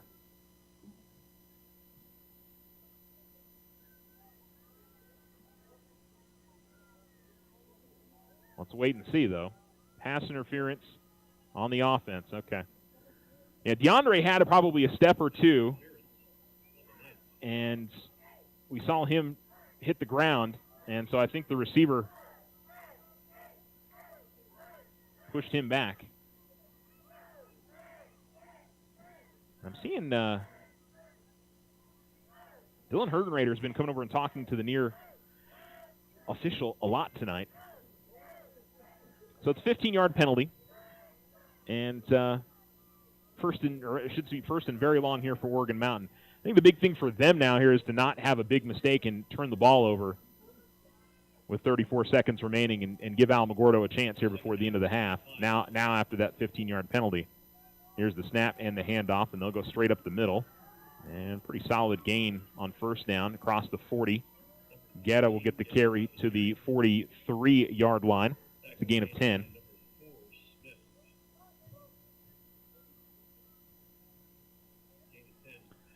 And Oregon Mountain looks like they're going to be pretty content to let this one roll out with no timeouts. That was going to be a difficult ask. And, again, you just didn't want to give Alamogordo any extra momentum. Snap. And they will hand it off. Guetta gets it, and he'll be brought down. It will pick up some positive yardage, maybe about 4. And that's halftime. So it's Alamogordo 13, Oregon Mountain nothing. Alamogordo will get the ball to begin the half. And we will talk about this one and see if we can find some scores for you from around the state. There are a few games that are going on. Certainly Tularosa and Mescalero Apache, we'd be curious on a score. But 13-0 your score here as we head to the Otero Federal Credit Union halftime show here on Alamo Sports and Talk. The Winter Circle has been outfitting champions for over 50 years in Otero County. Established in 1970 by our Gigi and Big John. Let's show our school spirit, whether you're a Tiger, Wildcat, Bear, or Chief. We can make t-shirts, sweatshirts, polos, and hats. And we do custom embroidery too. The Winter Circle does it all. Custom orders available for businesses, squadrons, and organizations like hats, polos, name tags, also trophies and awards. Winter Circle, 1201 10th Street. Go Tiger! See you at the game! No matter what business you're in, it's about people. It's about treating others the way you would like to be treated. The word service literally means helpful act of assistance. We know that our local merchants offer more helpful acts of assistance than any other place where you would care to shop. Together we grow. Loco Credit Union, Otero County's credit union, federally insured by NCUA. Ochoa Stucco serves residential and commercial projects all throughout this wonderful community. Whether you're looking for some patching up or a complete stucco on your home or business, Ochoa Stucco has you covered. 575-442-6745. Go Tigers! It's Tiger football season. All of us at Otero Federal Credit Union are supporting the athletes and coaches, and we know they're going to have a great season. We hope you'll stop by one of our great branches and take advantage of all our services: checking, savings, vehicle loans, credit cards, and so much more. It's also simple and easy to bank with us online anytime. Download the OFCU app today or visit oterofcu.org. OFCU, your community credit union since 1953. Federally insured by NCUA. Big O Tires has the best deals on tires, brakes, oil changes, and more. Now through October 1st, get $50 to $100 instant savings on 4 select in-stock Nex International tires. Big O Tires, the team you trust. Ryan Richardson Motor Company wishes the Tigers an amazing winning season. May your efforts match your dreams. Buy, sell, or trade late model cars, trucks, and SUVs. Financing available. Stop by for a test drive and score an amazing deal with Ryan Richardson Motor Company. 318 South White Sands Boulevard or online at ryanrichardson.company. That's ryanrichardson.company.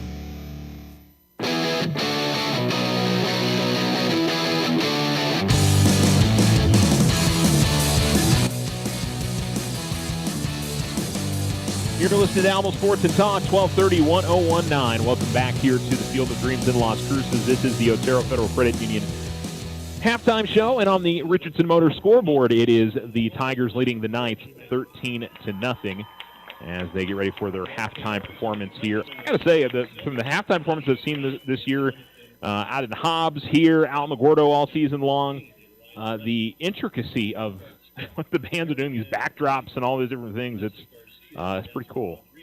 These kids put in a lot of hard work. So, as for the game, I would say uneven for Alamogordo. Oregon Mountain's made some stops when they've needed to, but I think Alamogordo has probably hurt themselves more than anything else. The two big holding penalties probably have stopped 2 drives. One ended in a punt, one ended in a turnover on downs. Probably should have had a first down on the first turnover on downs, but a drop pass. And the other 2 drives ended up in touchdowns for the Tigers. So I can't imagine they're ecstatic with the first half. One thing I would say is, there's definitely a little bit of bravado out there from Alamogordo tonight. I think they got to be careful. And Oregon Mountain has broken some plays, and I don't know, this kind of has the feel of the Capital game a little bit. And that second half for Alamogordo was a little heart pounding. So So I think they'd like to avoid that. I think the big thing for Alamogordo, if they can just take the ball and go down the field on the first drive of the second half and get it in the end zone and, nice 3-score lead and, just come out and try to play some good defense. But, both teams are going to try to make some adjustments. Stats from the first half, Elijah Montoya, 5 of 10 passing for 72 yards. Anthony Audette with 8 carries for 61 yards and a touchdown. 5 carries for 63 yards for Avion Valdez and a touchdown. Elijah Montoya's got a carry for 3 yards, and Nathaniel Best has got a carry for 5 yards for the Tigers. Receiving, DeAndre Martin, 2 catches for 41 yards. Michael Gonzalez has got 2 catches for 26 yards, and Jason Warren has a catch for 5 yards tonight. Sack for Kamarian Morale. Anthony Audette has had a nice pass breakup tonight, and a lot of different guys have been, mentioning Dylan Hergenrader, it feels like a decent amount tonight. Mason Pittman and Devontae Bosserman, which we tend to do, it feels like a lot. So we'll see what the Tigers are able to do here in this second half. But overall, pretty good. For Oregon Mountain, ends up being 3 of 13 passing for the Knights quarterback Tarango. Ends up with, looks like 11 yards passing. 14 carries for 83 yards for the running back Guetta. And then 3 carries for 21 yards for Tarango tonight. Penalties, the Tigers with 5 penalties for 35 yards. The Knights ended up with 3 penalties for 40 yards on the evening. All right. Tigers, by the way, finished with 7 first downs. The Knights with 5 in that first half. All right, 13-0 Tigers, 9:30 remaining on the halftime clock. Sorry, I was just going right into a clock there. I'm used to looking at the scoreboard saying, anyway, we're at halftime on the Richardson Motor scoreboard. Tigers 13, Knights nothing. This is the Otero Federal Credit Union halftime show. We'll come back with more. I do have at least a couple of scores to tell you guys about from around the state, but not a bunch. There's only, I think, 6 or 7 games happening this evening, but we'll try and let you know what's happening. Be back after this.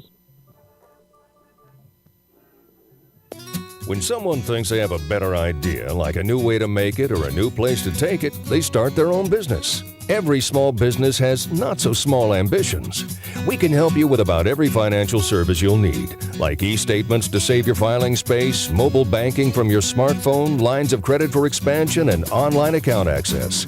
To us, there's nothing small about small business. First National Bank, member FDIC. When you grow, we grow.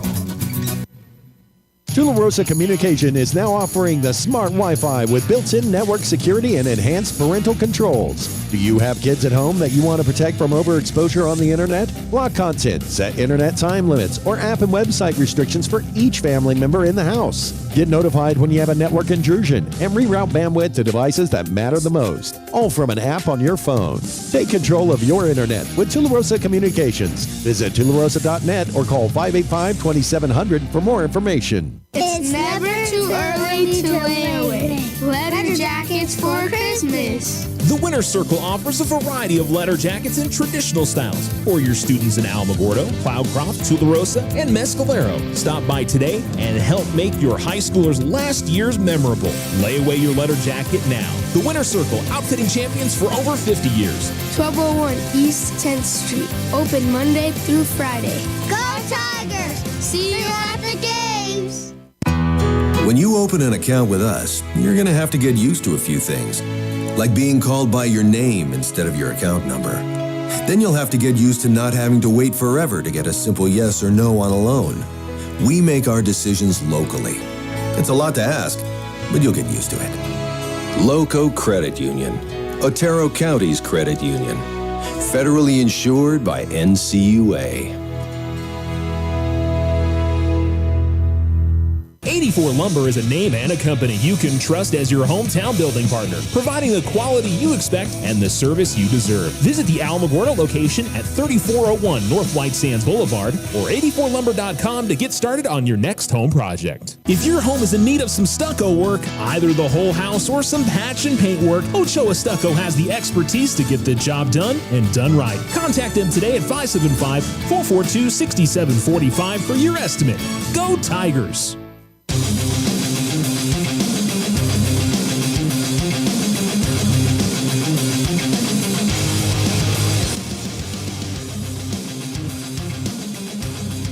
Alamo Sports and Talk, 1230, 1019. Welcome back to the Field of Dreams here in Las Cruces. On the Richardson Motors scoreboard, it is the Tigers 13 and the Knights nothing.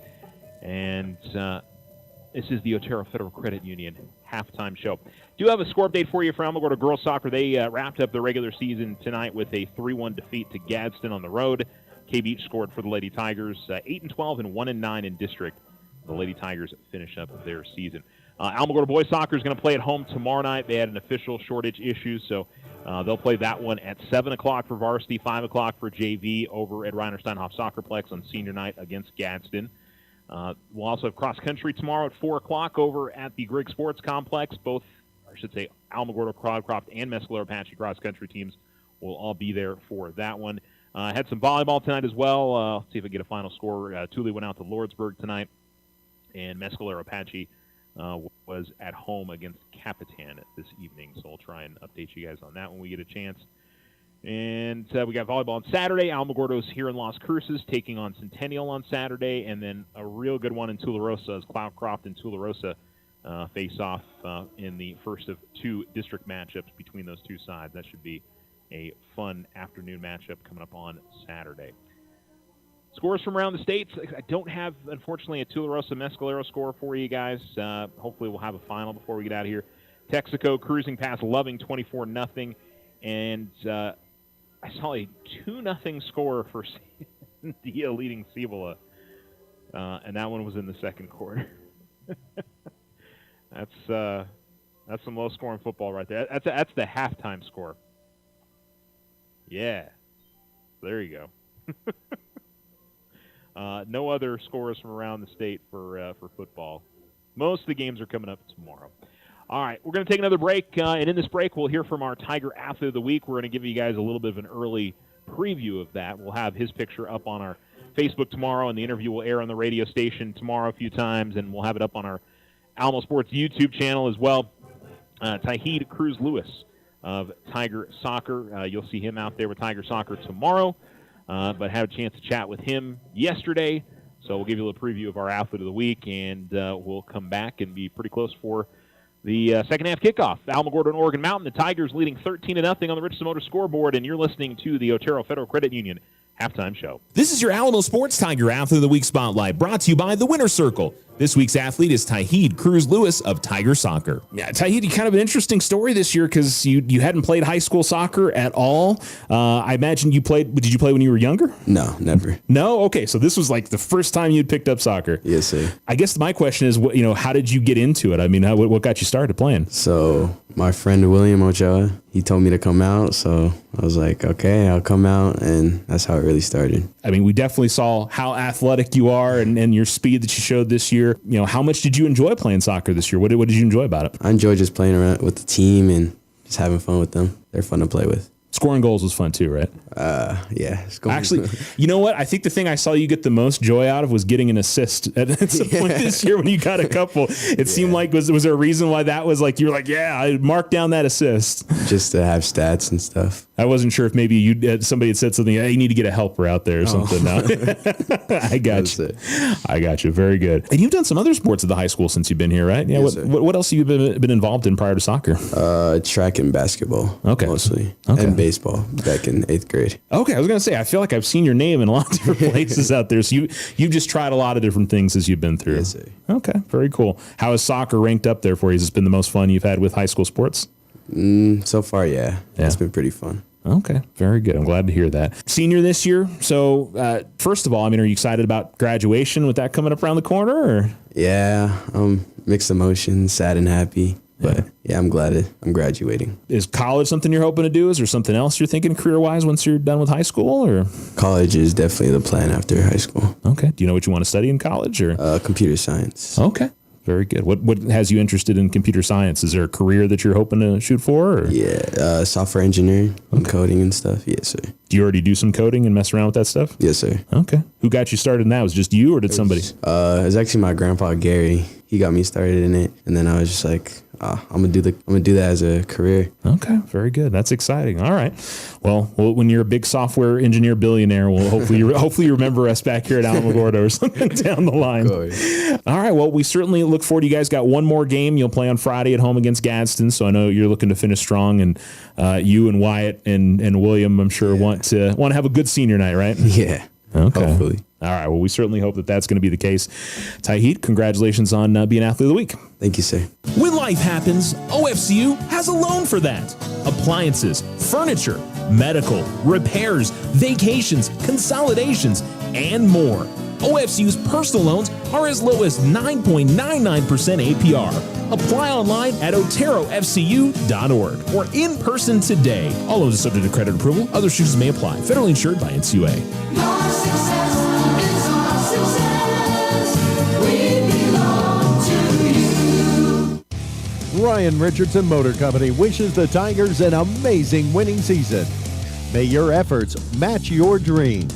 Buy, sell, or trade late model cars, trucks, and SUVs. Financing available. Stop by for a test drive and score an amazing deal with Ryan Richardson Motor Company. 318 South White Sands Boulevard or online at ryanrichardson.company.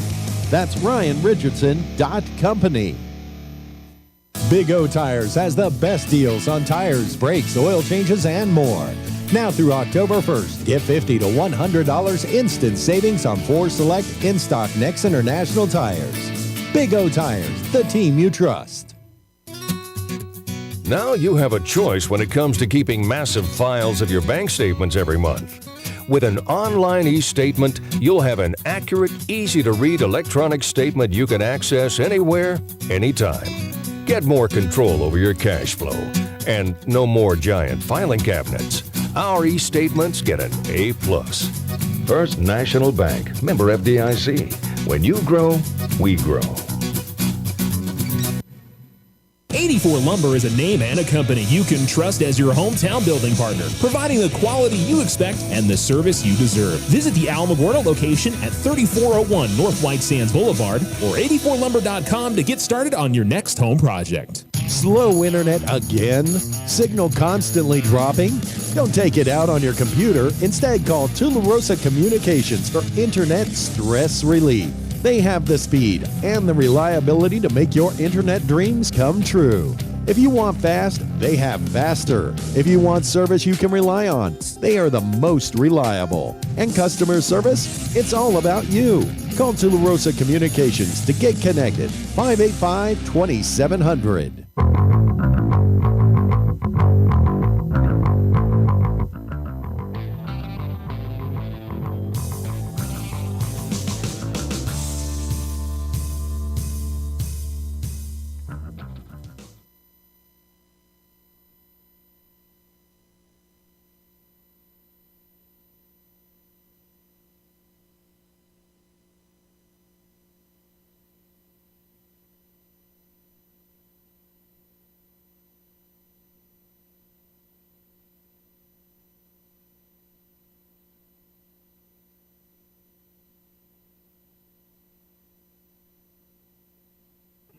Alamo Sports and Talk, 1230, 1019. We're getting ready for the second half of play.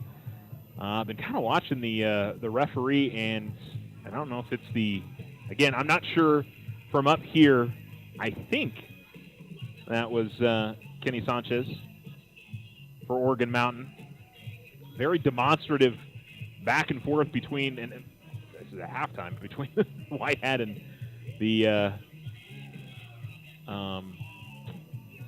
the head coach, it looked like. Now, again, that might be one of the assistant coaches, but not sure what exactly. Lots of pointing and, kind of interesting. Alamogordo gets the ball to begin the second half. They lead 13-0 on their Richardson Motor scoreboard. You have been listening to the Otero Federal Credit Union halftime show. And we'll see if the Tigers can close this out. And from everything we can tell, should be headed towards the postseason. But 2-score lead is not much. And like I said, this sort of has the feel of the Capital game. It's a Thursday night. I will say the crowd is great tonight. Kudos to Oregon Mountain fans for showing out. I don't know if I'm sure it's a mix of band and football parents that are here, but a good crowd. And by the way, Alamogordo's probably got, I'd say, at least 100 to 150 fans on the opposite side as well. So not like the Capital game, not like the one at Alamogordo. That's sort of, I think we probably had more fans at that Alamogordo game, but here we go. Kickoff, first time for Oregon Mountain tonight, is going to be back deep, and it is caught by Audette inside the 10. Audette will come from the near side of the far side, still running with the football up the far sideline, and we're going to see a penalty flag come in. And can't tell if that's going to be a block on Alamogordo or if it was one of the Alamogordo players that got taken out by hold. Is that a hold? Or was it a crackback block? Yeah, I think one of the Tigers was peeling back, or maybe it was the hold. It didn't look like he grabbed his wrist on it, though. But they're going to march Alamogordo back. And yes, it was a holding penalty. Okay. So the Tigers get called for a hold, and they'll start inside their own 15-yard line back at the 13. I think for the Tigers here, if they can have a nice, long, sustained drive, take it down the field, put up 7, and maybe march 5-6 minutes off the clock, that would be ideal. Under center in the eye. Handoff goes to Valdez. Valdez straight up the middle, and he's into daylight. Valdez up the far sideline to the 40, to the 45, 50. We have a block from behind. I wonder if we're going to see a penalty behind that. Nothing back to the line of scrimmage. I don't see any penalty flags. And so the Tigers with a huge gain on first down. I thought one of the Alamogordo Tigers took out late there one of the Knights players, but no penalty flag thrown. It goes all the way to the 34-yard line of Oregon Mountain on the play. That's a 53-yard gain. It's another huge gain for Valdez, who's now over 100 yards rushing. Here's the snap, and late pull here from Montoya, who then pitches it out to Audette. Audette is going to tiptoe the sideline. Did he go out of bounds? He hit at the 1. Boy, I thought he got in there. And in 2 plays, the Tigers right down the field, 33 yards on this one, and they'll have a 1st and goal from the 1. Again, a late toss on the speed option there from the Tigers. And see if they just go quarterback sneak here or turn around and hand it off to Anthony. And it is just going to be a quarterback sneak straight ahead for Montoya, and he's into the end zone for the Tiger touchdown. 3 plays for the Tigers, all run plays, a 53-yard run from Valdez, a 33-yard rush from Audette, and we took 32 seconds off the clock. I don't think Alamogordo cares how they're getting the scores there. 116 yards rushing now, by the way, for Valdez. And Vasquez is going to put up the extra point here. Good snap. Kick is up. Oh, and right through the middle there for Aiden. Had one go off the upright and come out, one go off the upright and go in. And this one is right down Main Street. On the Richardson Motor scoreboard with 11:28 to go here in the third quarter, it's Alamogordo 20 and Oregon Mountain nothing. You're listening to Tiger Football on Alamo Sports and Talk 1230, 101.9. The Winner's Circle has been outfitting champions for over 50 years in Otero County. Established in 1970 by our Gigi and Big John. Let's show our school spirit. Whether you're a Tiger, Wildcat, Bear, or Chief, we can make t-shirts, sweatshirts, polos, and hats. And we do custom embroidery too. The Winner's Circle does it all. Custom orders available for businesses, squadrons, and organizations like hats, polos, name tags, also trophies and awards. Winner's Circle, 1201 10th Street. Go Tiger! See you at the games! When it comes to helping local folks with the loans and financial advice they need, we don't horse around. Our only goal is to help you and your family achieve your financial goals with the right loans and savings products. So if you want a credit union with people that care about you and your financial needs, stop by or give us a call. Loco Credit Union, Otero County's credit union, federally insured by NCUA.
Now, apologies there. We were disconnected there for a second. DeAndre Martin with an interception for the Alamogordo Tigers. Ended up being just kind of a toss-up straight in the air from the Oregon Mountain quarterback, Tarango. And the Tigers go under center. Handoff to Valdez, straight up the middle. Valdez to the 25, and he will be brought down, looks like, for first down yardage at the for 12 yards on the gain. So for Oregon Mountain, it was a false start on their opening play. They ran for two. Quarterback sack and then the interception. Handoff to the left side, and Valdez will get it again. Valdez will cross the 20 and take it to the 19. It's a gain of 4.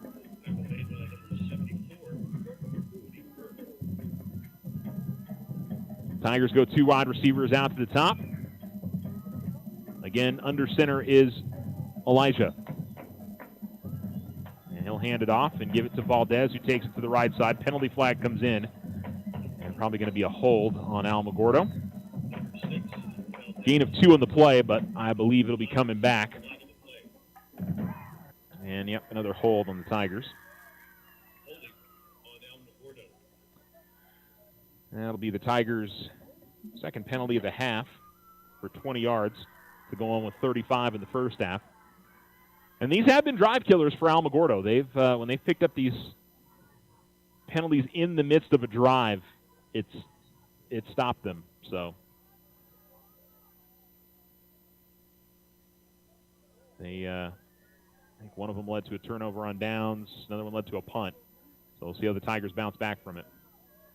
Audette's going to line up to the right of Montoya in the backfield, and they'll fake it, and a quick throw is complete, but did not get the block on the DB on the far side, and so Warren is brought down right away. And it'll end up being, looks like a loss of, did we lose a couple there? Maybe 2 or 3. So third and very long now for Alamogordo. They tried the screen, and Oregon Mountain read it well. 8:09 remaining in the third quarter. Tigers looking to the sideline for the play call. 2 receivers to the bottom. And to the right goes Audette. And Montoya will toss it to Warren, and Warren's going to drop it. And so the Tigers, I mean, if you're Alamogordo, might as well try a field goal. Basically will end up working like a punt, or will they just go ahead and go for it here?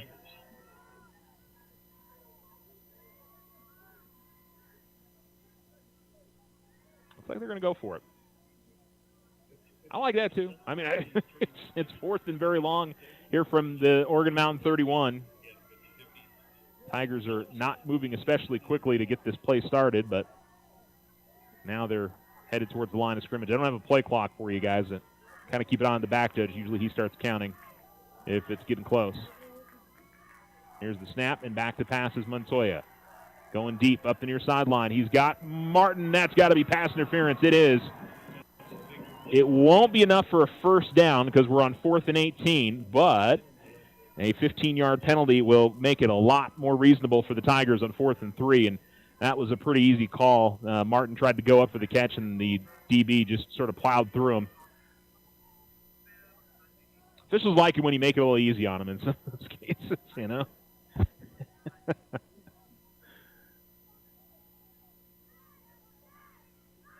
So it'll still be 4th down for the Tigers. But instead, it'll be now down at the Oregon Mountain 16, and it'll be 4th and 3.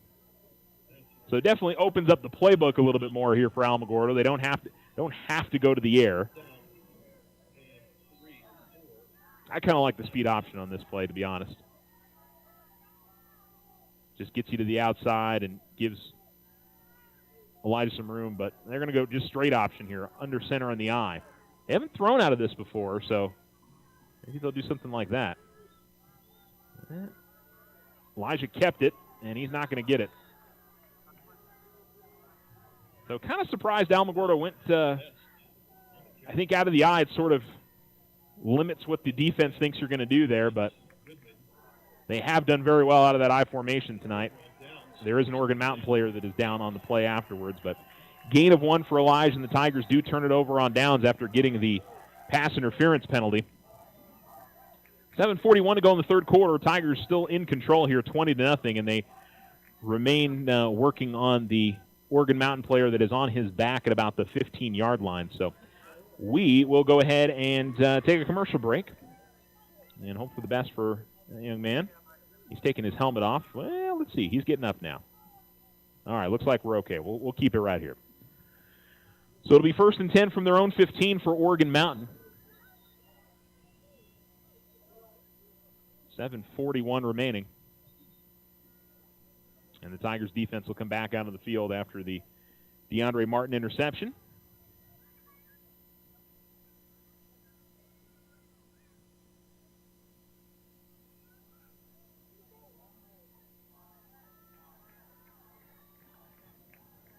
So Tarongo ready to go again out of the pistol. 2 receivers at the bottom, 1 at the top, takes the snap, and he will pull it and run it himself and takes it straight up the middle and gets a pretty good gain as he reaches just about the 20-yard line. Be a gain of 4 on first down for the Knights quarterback.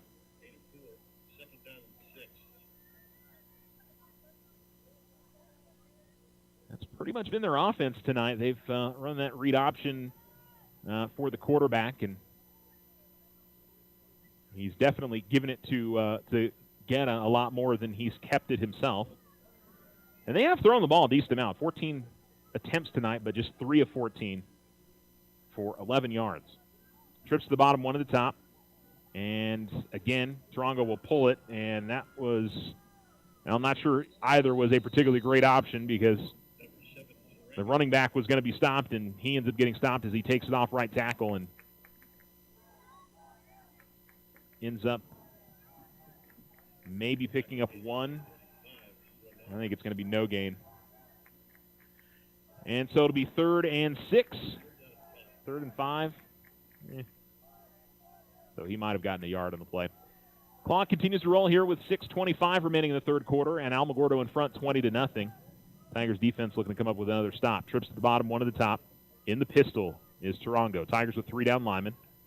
And straight back to pass. Tigers have somebody after him right away. They run a screen, but the Tigers have it read pretty well. It's going to be dropped behind the line of scrimmage, and the Tigers will get the stop on 3rd down. Got the pass off to Guetta. There was one Tiger that was right in the face of Tarongo immediately, and Alamogordo was well set up to defend that screen play. It is a completed pass, but it's a loss of 1. And Oregon Mountain will be forced to punt again. Clock rolling with 5.5 minutes remaining in the third quarter. Oregon Mountain runs a player on late here, and now Oregon Mountain changing formations all over the place here. Maybe looking to get Alamogordo to jump. Now they're gonna fake a punt here, and they're in trouble in the backfield. Well, made one man miss, made another man miss, but it's not going to be enough.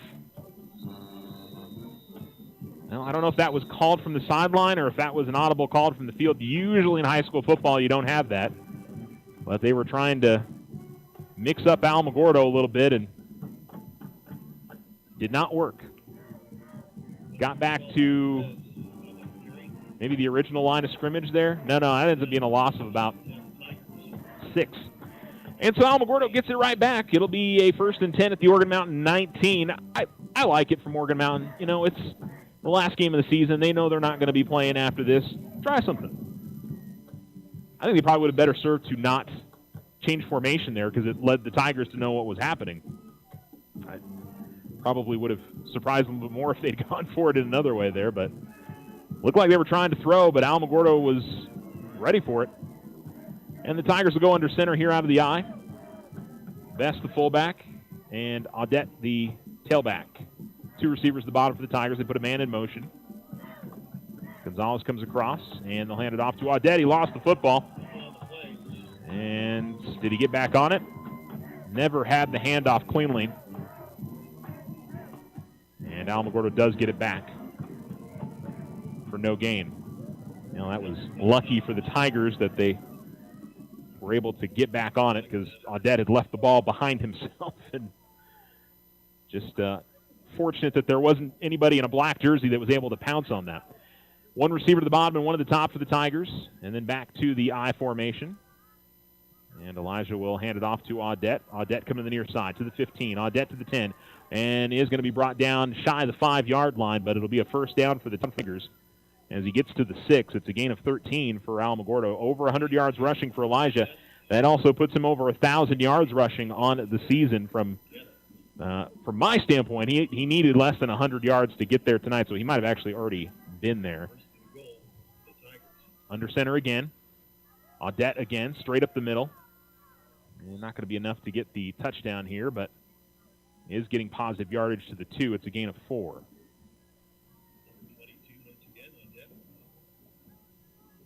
First or second and goal now from the 2-yard line for the Tigers. Audette will check out. And Valdez comes in at tailback. Here is the snap and the handoff. Valdez. He's into the end zone for the Tiger touchdown. His second score of the night, 2-yard run. And Alamogordo extends their lead now 26-0 with 3:41 remaining here in the third quarter. Well, very good for the Tigers. It was one of those that the first half again was kind of uneven, and I think Alamo probably felt like they left some on the table in terms of getting into the end zone in some of those spots. And the second half has been, 3 plays and in the end zone and interception. They did turn it over on downs, but right back into the end zone after the fake punt. And Vasquez will put it up and put it through. And on the Richardson Motor scoreboard, it's the Tigers 27, the Knights nothing. 3:41 remaining in the third quarter.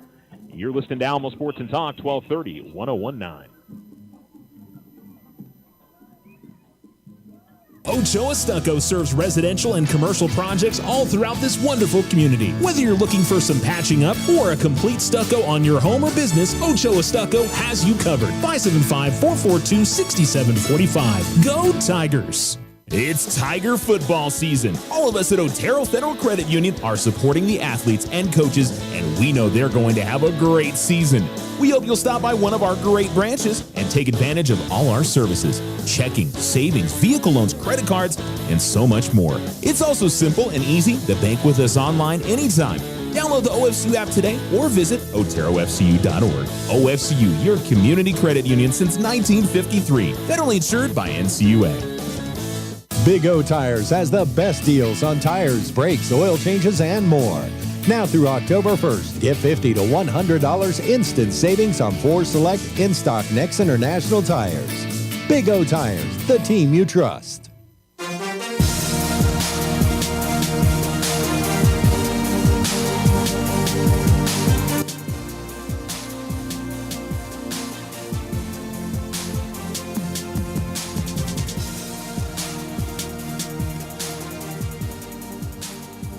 A squib tip from the Tigers, and one of the up men for Oregon Mountain just falls on it about the 30-yard line, and that is where Oregon Mountain will start this drive.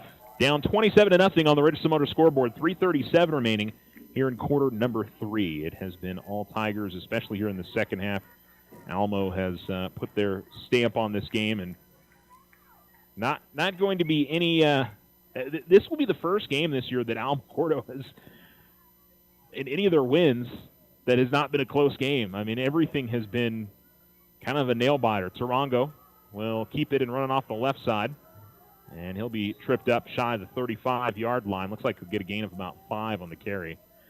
But, go back to the Silver game. The Tigers had to come back in the second half to win that. And I should say in their wins. Los Lunas game was clearly all Los Lunas there, but the Capital win, it looked like Tigers were in easy control of that one, and then Capital scored 2 quick touchdowns, and it was all of a sudden, And the Carlsbad game was a come-from-behind victory. Gadsden was, 0-0 till late in the fourth quarter. Here's a handoff left side, and boy, somebody came flashing in hard, but did not make the tackle, and still fighting for it is the Oregon Mountain runner. It's Guetta, and he'll get the first down. And a white jersey that just came sprinting in from the secondary. Might have been Audette, but just couldn't wrap up the player. And we do have one Tiger player that has now taken a seat near the far sideline. He's hopped up now. Oh, no, I'm sorry. I'm looking at the wrong player. He's still getting stretched out for cramps right now over at the far sideline. David Maldonado. And I think Misa Tran is over there as well. And they'll help the Tiger player up. That is Mason Pittman. But it was a first down run for Oregon Mountain. Gain of 7. And the Knights will move the chains. Ball at their own 41. And we'll go ahead and roll the clock here with 2:46 to go in the third quarter. 2 receivers at the bottom, 1 at the top. Out of the pistol, Tarango will drop straight back to pass. Coming to the near side. He is going to put it on his receiver's hands, but it's incomplete. Was looking for Goodman.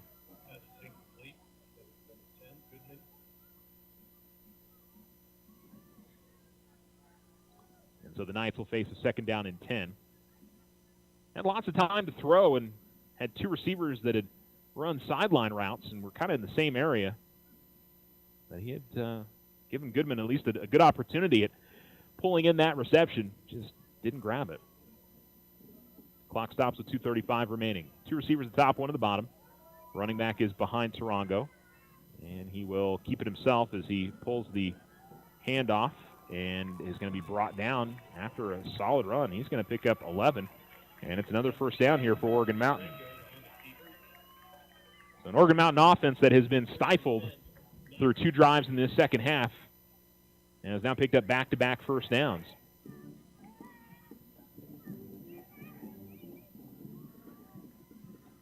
First and 10 in Alamogordo territory now at the 48-yard line.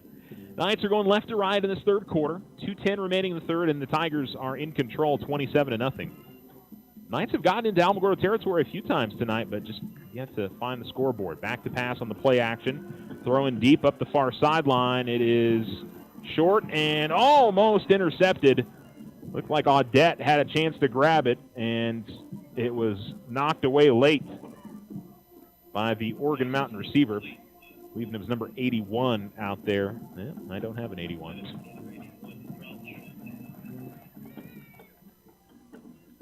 I'm not sure who 81 is supposed to be. Sounded like the TA guy knew who it was, but it's not on their roster that I have. And so it'll be second down and 10. Tigers defenders have done a nice job, and I will say I feel like the Oregon Mountain receivers maybe haven't done the best job at fighting for those jump balls. Tarango going to throw, comes to the near side on the screen. It is complete, and Tigers pursuing well, and nice moves there from the Oregon Mountain wide receiver, who's a little worse for wear afterwards. Looked like he was hurt, but he's going to pop back up. And it'll be number 12, Xavier Perez, who comes away with it. But it'll still be third down, a gain of 4 on the completion. Tigers had 5 or 6 white jerseys in there, and he almost got through all of them.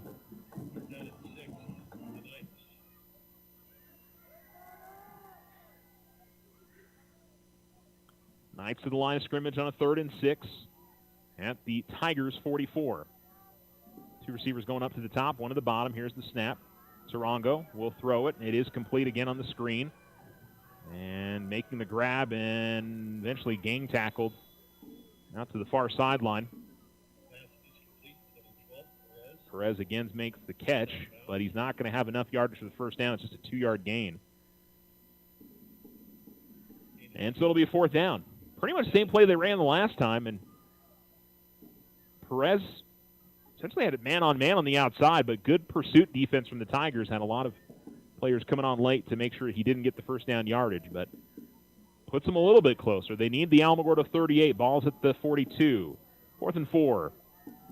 Tarango out of the pistol. Tigers rush 4. Fake the handoff. Tarango coming to the near side. Pass is incomplete. Too tall for his receiver at the near side.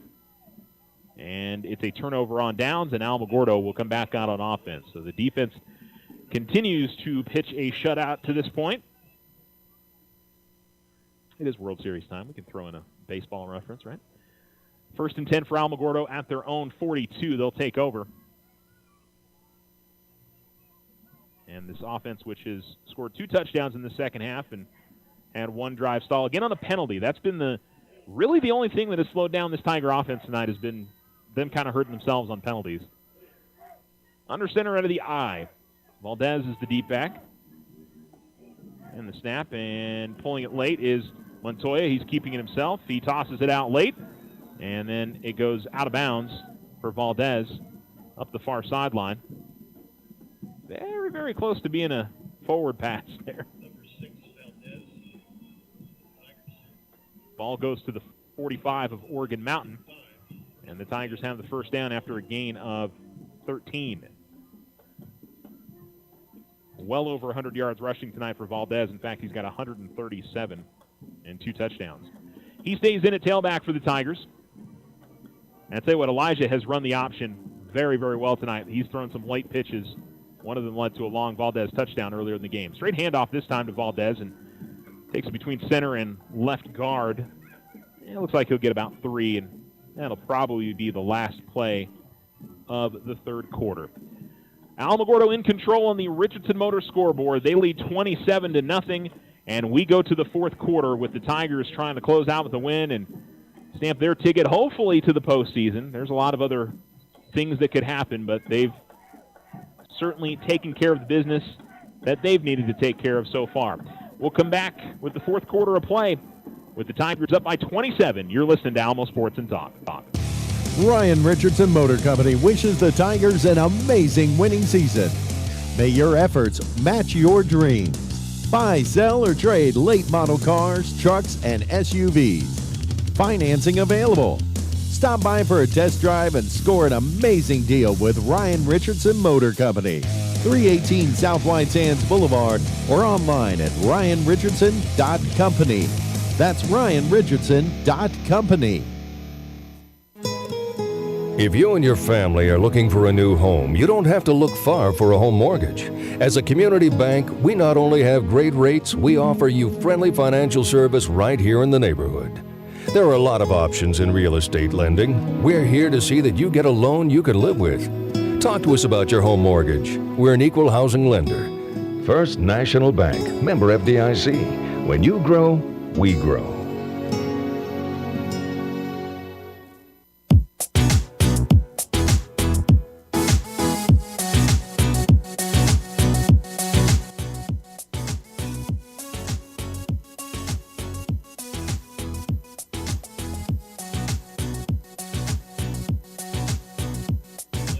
Alamo Sports and Talk, 1230, 1019. Tigers go under center here for a second down and 7 in Oregon Mountain territory. Handoff Valdez, and he'll take it straight up the middle, and not a ton, but he'll pick up, it looks like 2. 143 yards rushing for Valdez. 112 for Ondette tonight.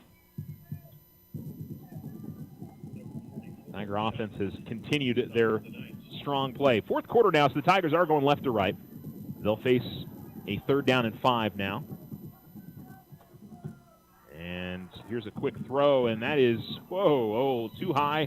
And then kind of caught the DB for Oregon Mountain unaware as it was right at his knees, and he was unable to make the interception.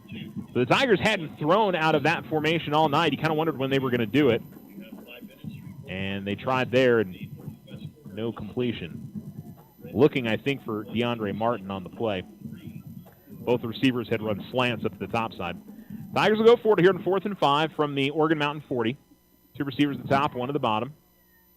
Oregon Mountain, I guess they said he didn't come across. I thought he did.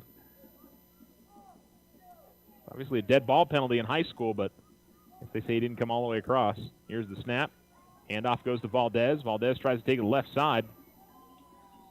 And they'll be stopped short. Tigers decided not to go to the air on the play, and ends up being a gain of 1. So the Tigers will turn it over on downs. That's the 3rd time they've turned it over on downs tonight, but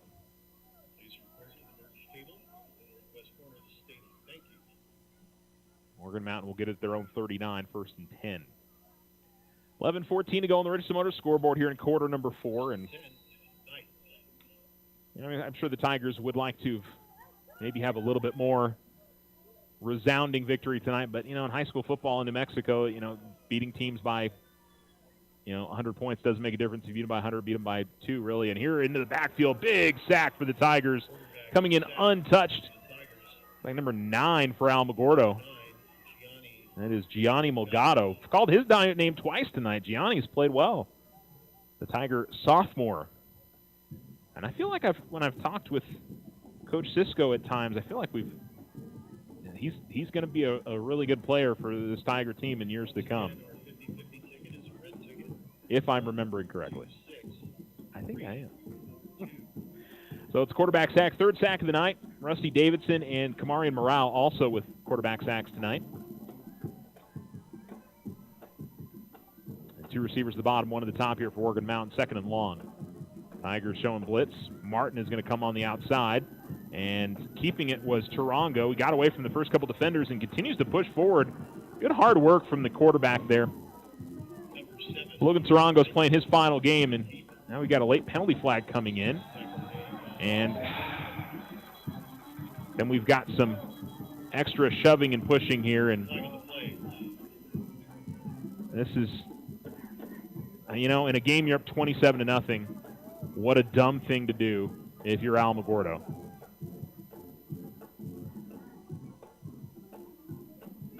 And then we've got a late penalty flag coming in again from Alamogordo.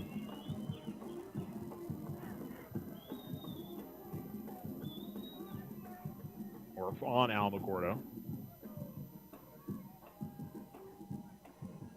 Now, again, I don't think Coach Cisco is going to be happy with any of this.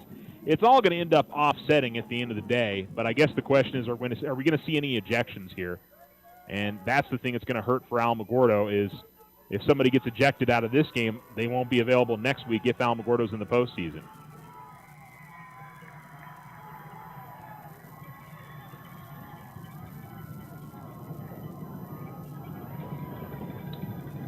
Now, like I said, for Alamogordo, for a team that they know they're probably playing next week, and you just got to, and this has been right on the edge a lot of the night, so I'm waiting to see if we're going to see any ejections here. Dead ball on Alamogordo. Dead ball on Oregon Mountain. And there's an ejection on Oregon Mountain. I assume he pointed the thumb after the pointing towards Alamogordo, unsportsmanlike conduct on Alamogordo. So I think the only ejection is on Oregon Mountain,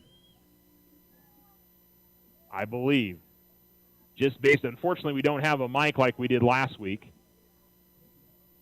Everything will offset here. It's all dead ball.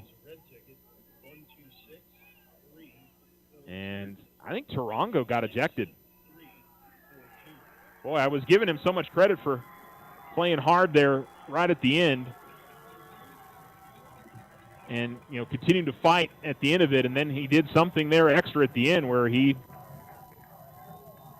think it was him and Demyron Smith that got into it. So they're marking off penalty yardage for Oregon Mountain, but I think they're going to turn around and mark it right back, aren't they? So the dead ball unsportsmanlike is what gives Oregon Mountain a first down. One of the Alamogordo players was talking with the official afterwards, and that was what led to the unsportsmanlike, or that particular unsportsmanlike. So because it was after the play, dead ball is what led to that.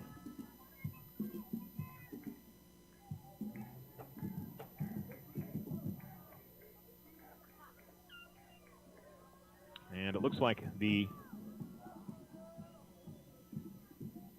head official is talking with Coach A.J. Cisco, and that seems to be not a conversation that's contentious. I will say Coach Cisco gathered the entire team on the far sideline and was talking to them during the break there. So he clearly is wanting to get this under control and not wanting anything. Most importantly for Alamogordo, not have anybody that finds themselves disqualified for next week's game because they get ejected tonight. For Tarango, this was going to be the end of his Knights career anyway. And just kind of how it finished. So, all right, so Oregon Mountain, who has actually tried a few different guys at quarterback throughout the season, is going to go to Isaiah Parnell, who has played QB this season. And the Knights get a false start coming out of the long break there.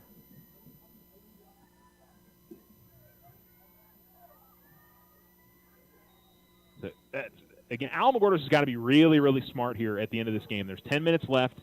Don't get into any skirmishes. Just play smart, play hard, and get on the bus and go home.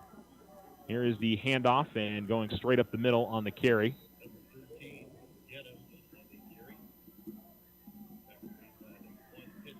Mason Pittman makes the tackle as Guetta gets the carry and ends up being a gain of 1. So it's so much about Alamogordo showing composure here in the game. Here's a snap. Parnell will pull it late and keep it, and he is fighting for some extra yardage. Mason Pittman's going to get in on the tackle again. Parnell will take it to the 46-yard line. It's a gain of 2. 9 minutes remaining. Tigers leading 27-0, and that's the other part about it as well. There's not much left to be decided in this game.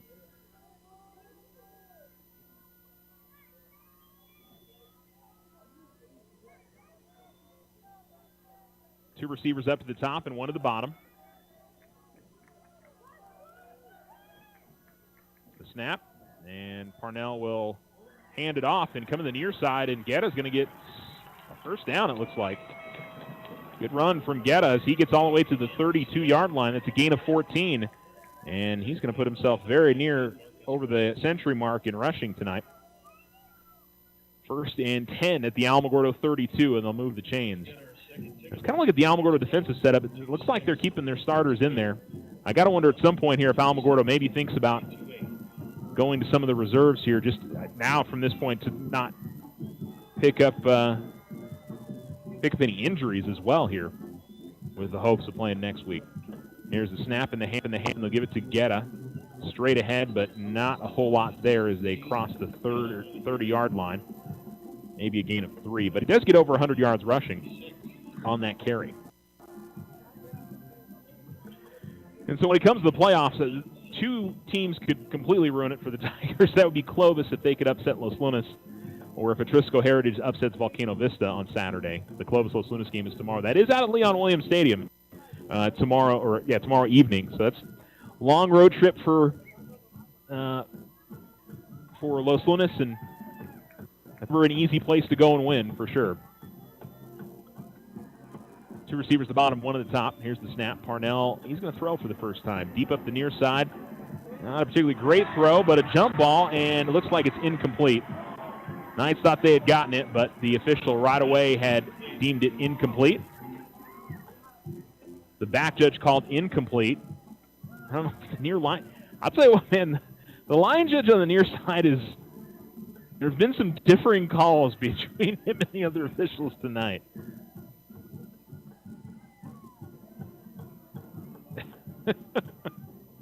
I think he called that a catch initially, but he didn't really have the look at it. I don't think he could see through the receiver to see if he had caught it or not, but the back judge had the perfect view on it. All right, so an incomplete pass there for Parnell. And we'll see a 3rd down and 7. The man in motion does Parnell a little bit further to the outside.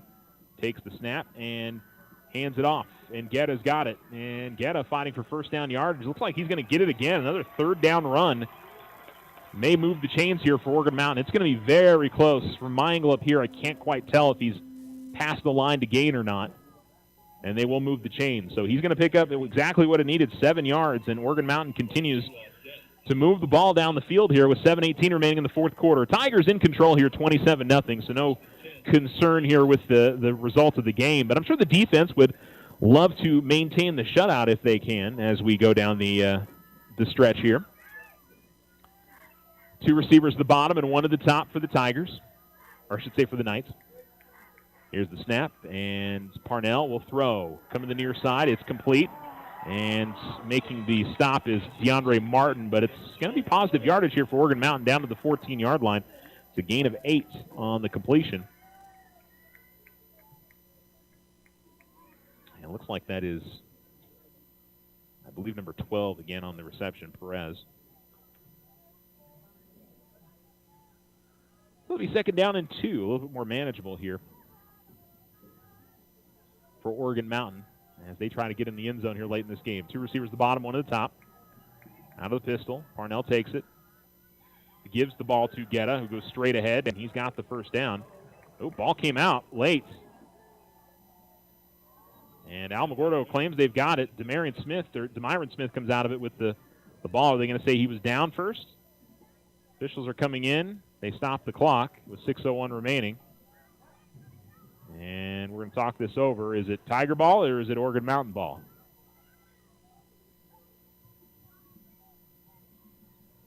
No signal yet.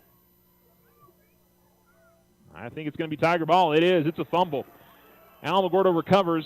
Not sure who knocked it loose there, but I know Demyron Smith came away with the recovery.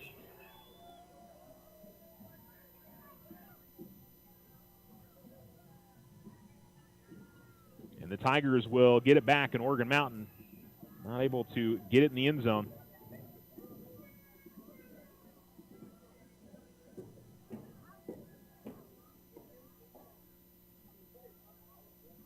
And so the Tigers offense will come out.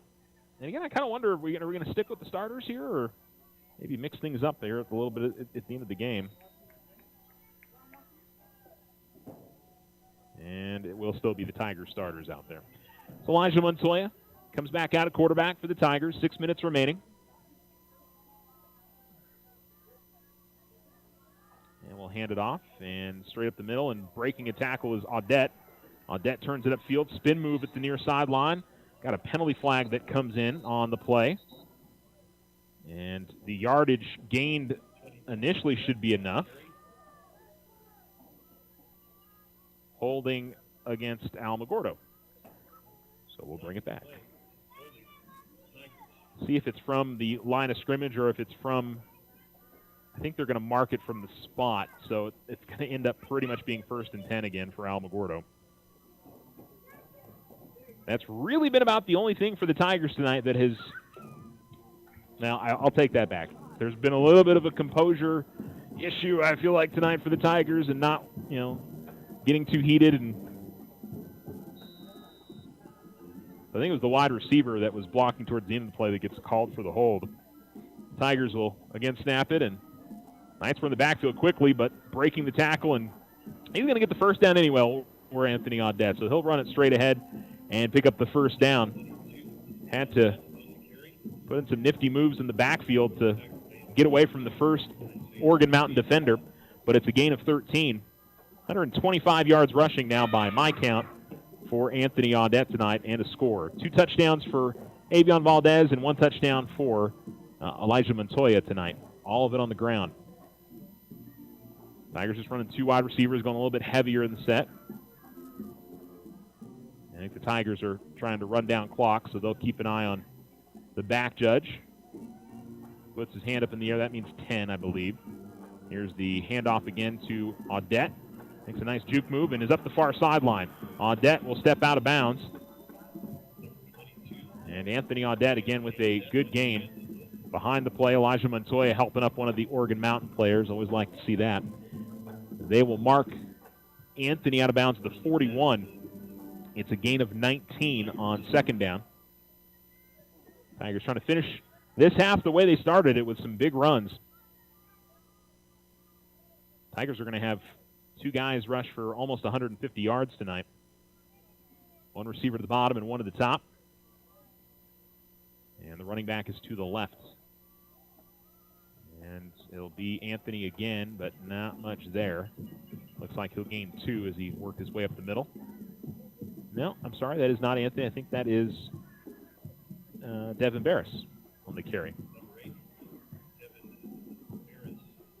So Barris gets his first touch of the night and picks up 2. Tigers at their own 43-yard line, going left to right with 4:40 remaining on the Richardson Motor scoreboard. They're in front 27-0, and in no particular hurry here. Just got to wrap this one up.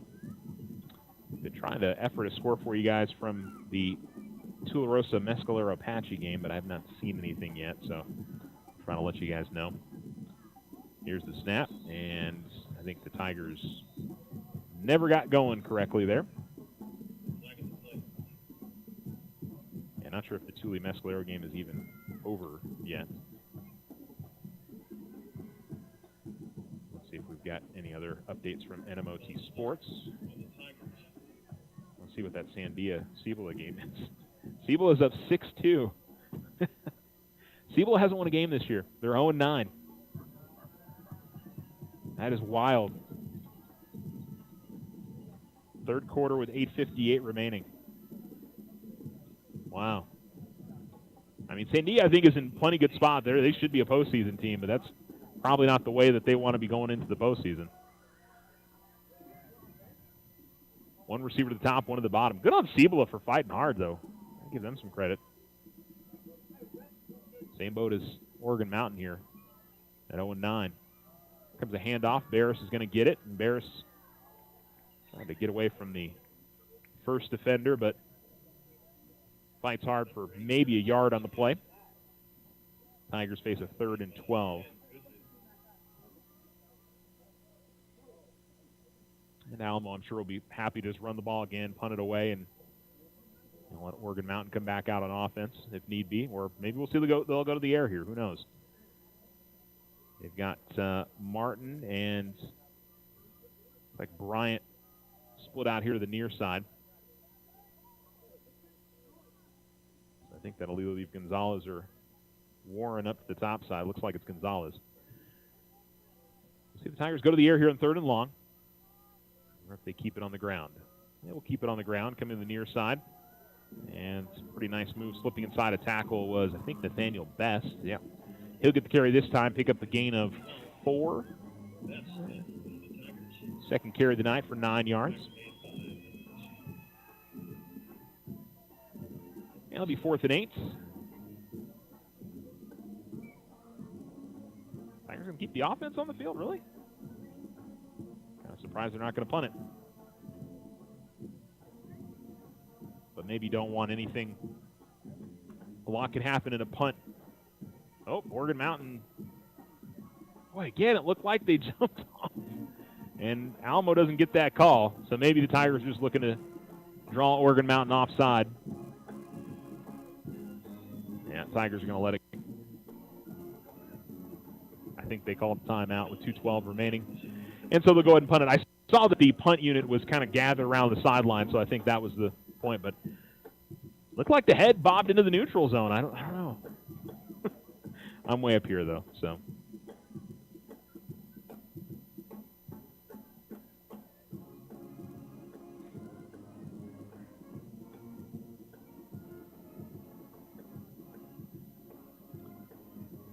The Tigers will move to 5 and 5.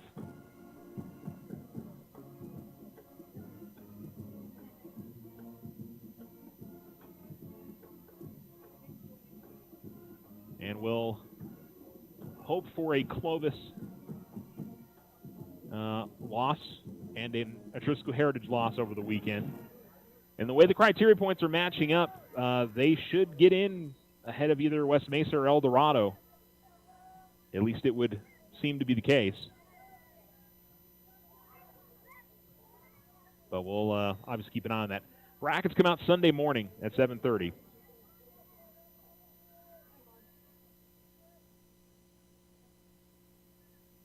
That back here to Vasquez. High, hanger. Fair catch called for and made. Well done there by Guetta, who made the catch at the 24. And Vasquez continues his exceptionally strong punting. He's been very good all season long. And hopefully we'll get to see. Well, actually, from a punting standpoint, we don't necessarily want to see more here before the end of the season. So.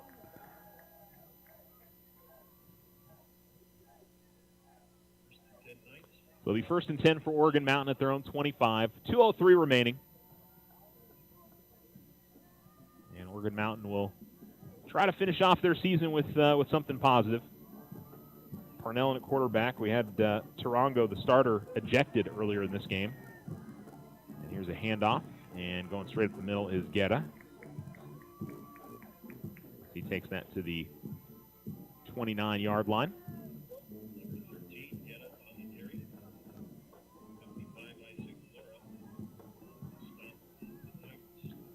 Be a gain of 4. And a minute 41 remaining now. Knights will wrap up the season at 0-10.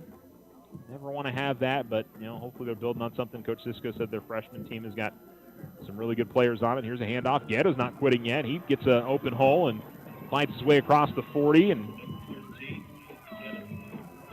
all the way to the 44-yard line of the Oregon Mountain side of the field. 15-yard gain.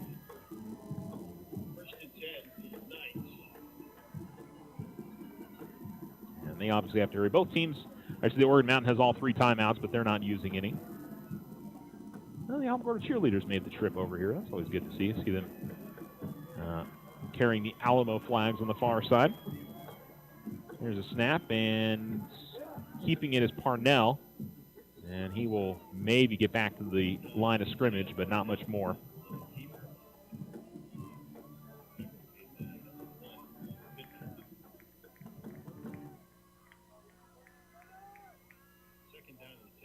And the Tigers will face a second down and 10, 40 seconds remaining. And Oregon Mountain, I assume, will run one more play. I don't know. It depends on what happens on this play. If they get down the field a little bit more. 2 receivers, the bottom, 1 at the top. Out of the pistol. Takes the snap. Parnell's going to throw, looking to throw the screen, but Tigers read that pretty well, and sacking him in the backfield is going to be Isaac Lotta. He was pretty pumped about knocking him down there. So Lotta comes away with a sack tonight. 3rd quarterback sack tonight for the Tigers. And there's 6 seconds left, and looks like that's going to do it. And the game is over. The Tigers have got it 27-0, their second shutout this season. And the Tigers are winners and improve to 5-5 and will find themselves at least with a good chance at being in the postseason. We will take a break and come back with the Otero Federal Credit Union postgame show. On the Richardson Motors scoreboard, the Tigers defeat the Knights 27-0. You're listening to Alamo Sports and Talk, 1230, 1019.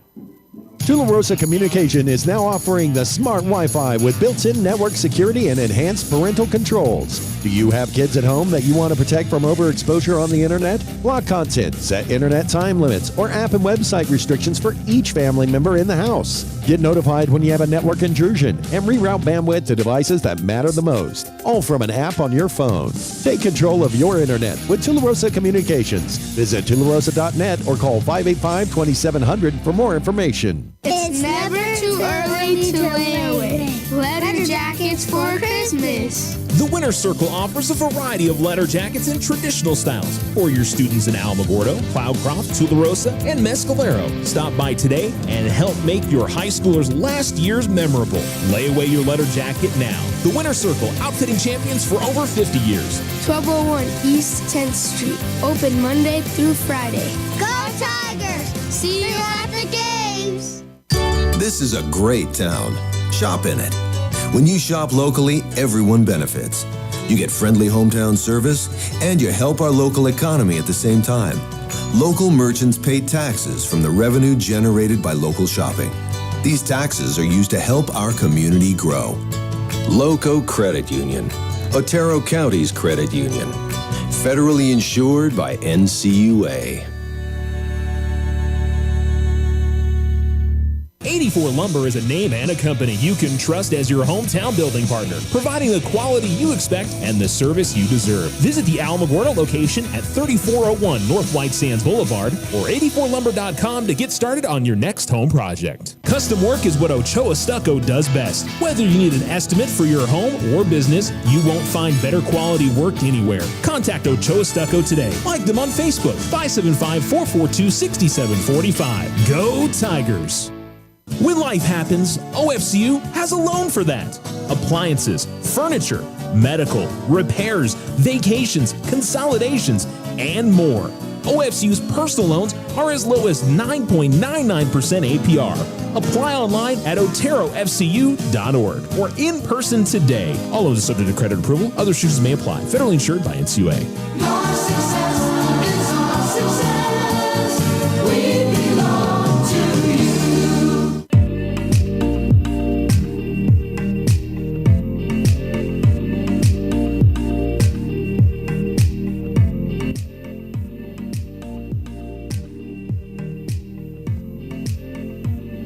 Alamo Sports and Talk, 1230, 1019. This one is over. The Tigers defeat Oregon Mountain 27-0. Go over and sing the fight song with the fans. Now some high fives for all the Tiger fans that made the trip down here. I said about 100, 125, I thought, from up here, but I certainly wasn't counting one by one, so it may be more, maybe less. Who knows? Exactly what the Tigers needed tonight, and they avoided big mistakes. They, I think maybe the first half game a little bit tighter than they wanted it to be, but I thought the second half they put it away, and it was never really a doubt for the majority of the second half. So that's the most important thing for the Tigers, is that they really didn't have to be sweating it out. I mean, again, we remember last year what that game was like last season for the Tigers. So they've taken care of business. They've done all they can do now. They're 5-5 and play a little bit of score watching over the weekend and see what happens. But stats for the Tigers: 14 carries for 144 yards and a touchdown for Anthony Audette. 13 carries for 144 yards and 2 touchdowns for Avion Valdez. Elijah Montoya, 6 of 13 passing for 72 yards, a rush touchdown, had 5 rush yards on 3 carries. And DeAndre Martin, 2 catches for 41 yards. Michael Gonzalez had 2 catches for, 19 and 7. So he ended up with 26 yards receiving. Jason Warren with 2 catches for 2 yards on the night. Defensively, 4 sacks for the Tigers. Had Kamari Morale and Rusty Davidson and Gianni Mogado and Isaac Lotta all come away with sacks. DeAndre Martin had another interception. His 6th of the season, his 12th for his Tiger career. And Demyron Smith ended up with a fumble recovery for the Tigers. And lots of other guys had good nights. Mason Pittman calling his name a lot on tackles this evening. Devontae Bosserman had a really good night defensively. The guys up front played well and created some pressure across the board. And the DBs as well. Both Anthony and DeAndre had some big knockaways when they needed to. They played well. DeAndre, of course, had the interception. Anthony, I think, had 2 pass deflections on the night.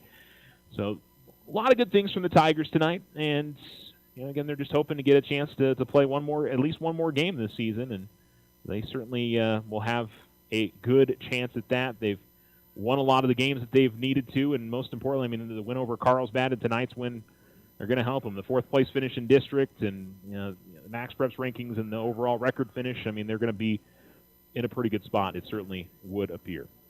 Okay, let's take one more break here on the Otero Federal Credit Union postgame show, and then we'll wrap this one up. We'll see if we can find some scores. I haven't been able to locate a Mescala Apache Tularosa score yet, so hopefully I'll scour the internet here, and I've reached out to Coach Falsetti, but that game may still be going on, so he may have not been able to get that one to me yet. As soon as I get it, though, I'll make sure we post it up on the Alamo Sports Facebook if we don't get it before we jump off the air tonight. So more of the Otero Federal Credit Union postgame show when we come back. The Tigers are winners on the Richardson Motor scoreboard, 27-0.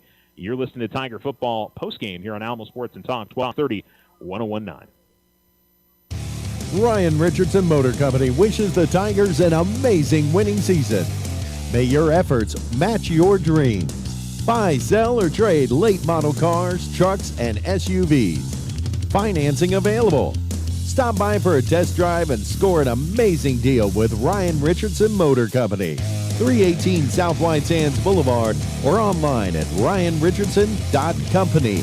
That's ryanrichardson.company.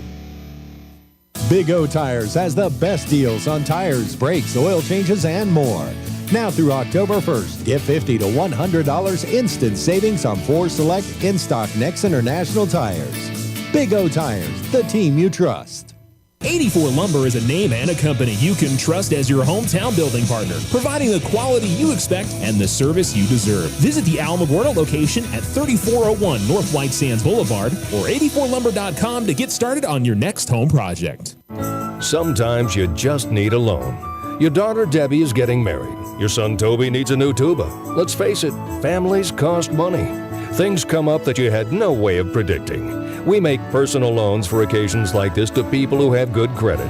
So next time you find yourself connected to the unexpected, stop in and see us about a personal loan, subject to credit approval.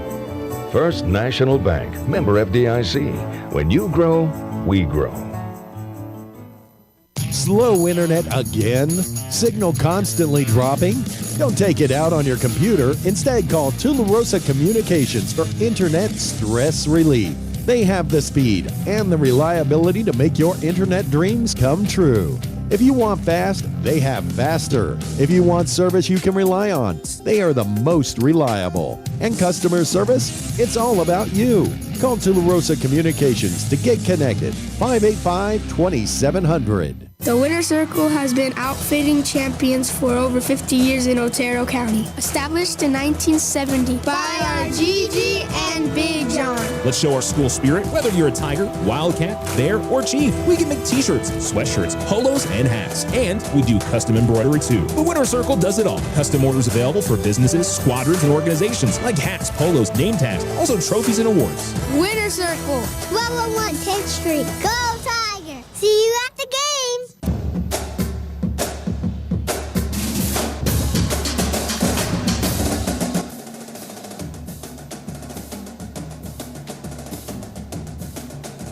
Alamo Sports and Talk, 1230, 1019. Tigers are winners 27-0 over Oregon Mountain. Finish up the season at 5-5, 2-3 in district. I unfortunately do not have a score for you guys on the Tularosa final. The only other final I really got for you guys is Texaco beat Loving 45-6. And the last score I still saw was Cibola 6, Sandia 2. I have not seen an update from that game, so let me see if maybe Yodis is at that game, because he might be covering that, the Albuquerque Journal high school reporter. So no, doesn't look like he's at that game tonight. So I don't know for you guys on that one. I also don't know most importantly the Tularosa Mescalero Apache final. But make sure you like us on Facebook or follow me on Twitter or X, whatever we're calling it these days. I don't know. You can check that out and get that information on there at Charles Winnicky or Alamo Sports 1019 1230, and we'll update you on those finals. So anyway, that's what we got for you guys. It'll be a busy night tomorrow and on Saturday and Sunday mornings when the brackets come out at 7:30. Do want to mention the soccer state brackets also come out Sunday afternoon as well. So all the brackets are making their way out on Sunday. Kind of a cool tradition that Oregon Mountain had. They lined up all their seniors, whether it's cheerleader, band, or football, and they started at the goal line and walked all the way out to midfield. I thought that's kind of a neat thing that they do there. It's a cool tradition for all those kiddos. So we're going to wrap it up here on the Otero Federal Credit Union post-game show. Tigers are winners to wrap up their season, and we'll wait and see if they are in the playoffs coming up this weekend. They've certainly got a good shot at it, and then wait and see who they might be playing coming up next week. But certainly for the Tigers in 6A to make it to the playoffs back-to-back years, something to feel pretty good about in a very tough classification, to say the least. So I think we got anything else for you. Do you want to mention Alamogordo girls soccer? They dropped 3-1 final to Gadsden tonight. That's the other final we've got. Let me see if I've got some volleyball finals for you guys. I know Thule played tonight. I did not get a score on that. Maybe they've already posted it up on MaxPreps. Well, let's see. They did not. I was being far too hopeful there to see it up on MaxPreps. You never know. Sometimes it happens. Let's see if Mescalero Apache's score against Capitan is up tonight. They have not posted that either. Okay, so I don't have any more scores for you guys. That'll do it for the broadcast tonight. Tune into the KRSY Football Roundtable tomorrow morning. We'll have the entire crew there, I'm sure, chatting about this game a little bit, and the Thule game, and high school and pro and college, so we always have fun with that at 11 a.m. I'll be with you on the roundup tomorrow at 2 o'clock. We'll have Game 1 of the World Series tomorrow night, Diamondbacks and Rangers. Game 1 tomorrow night, Game 2 coming up on Saturday. Exciting. We've been a Diamondbacks affiliate for probably 20 years, and very, very exciting that we are bringing that to you guys on the Diamondbacks Radio Network. Going to be fun. Again, your final score on the Richardson Motor scoreboard from here in Las Cruces, the Tigers 27, the Knights nothing. You guys have a wonderful rest of your Thursday nights, and keep it tuned here to Alamo Sports and Talk, 1230, 1019.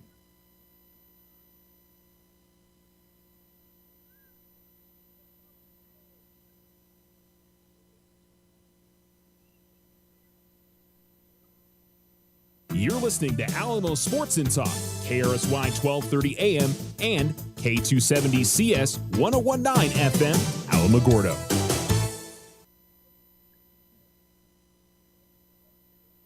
No roadblocks are scheduled today on Highway 70, 54 South, or 380. For the latest roadblock information, call 575-678-1178. Tonight's forecast is calling for mostly clear skies. In Alamogordo, expect a low of 50. Cloudcroft and the mountain areas, a low of 34. For tomorrow, we're looking at sunny skies, mostly clear tomorrow night. Alamogordo tomorrow, high of 77, low of 54. For cloud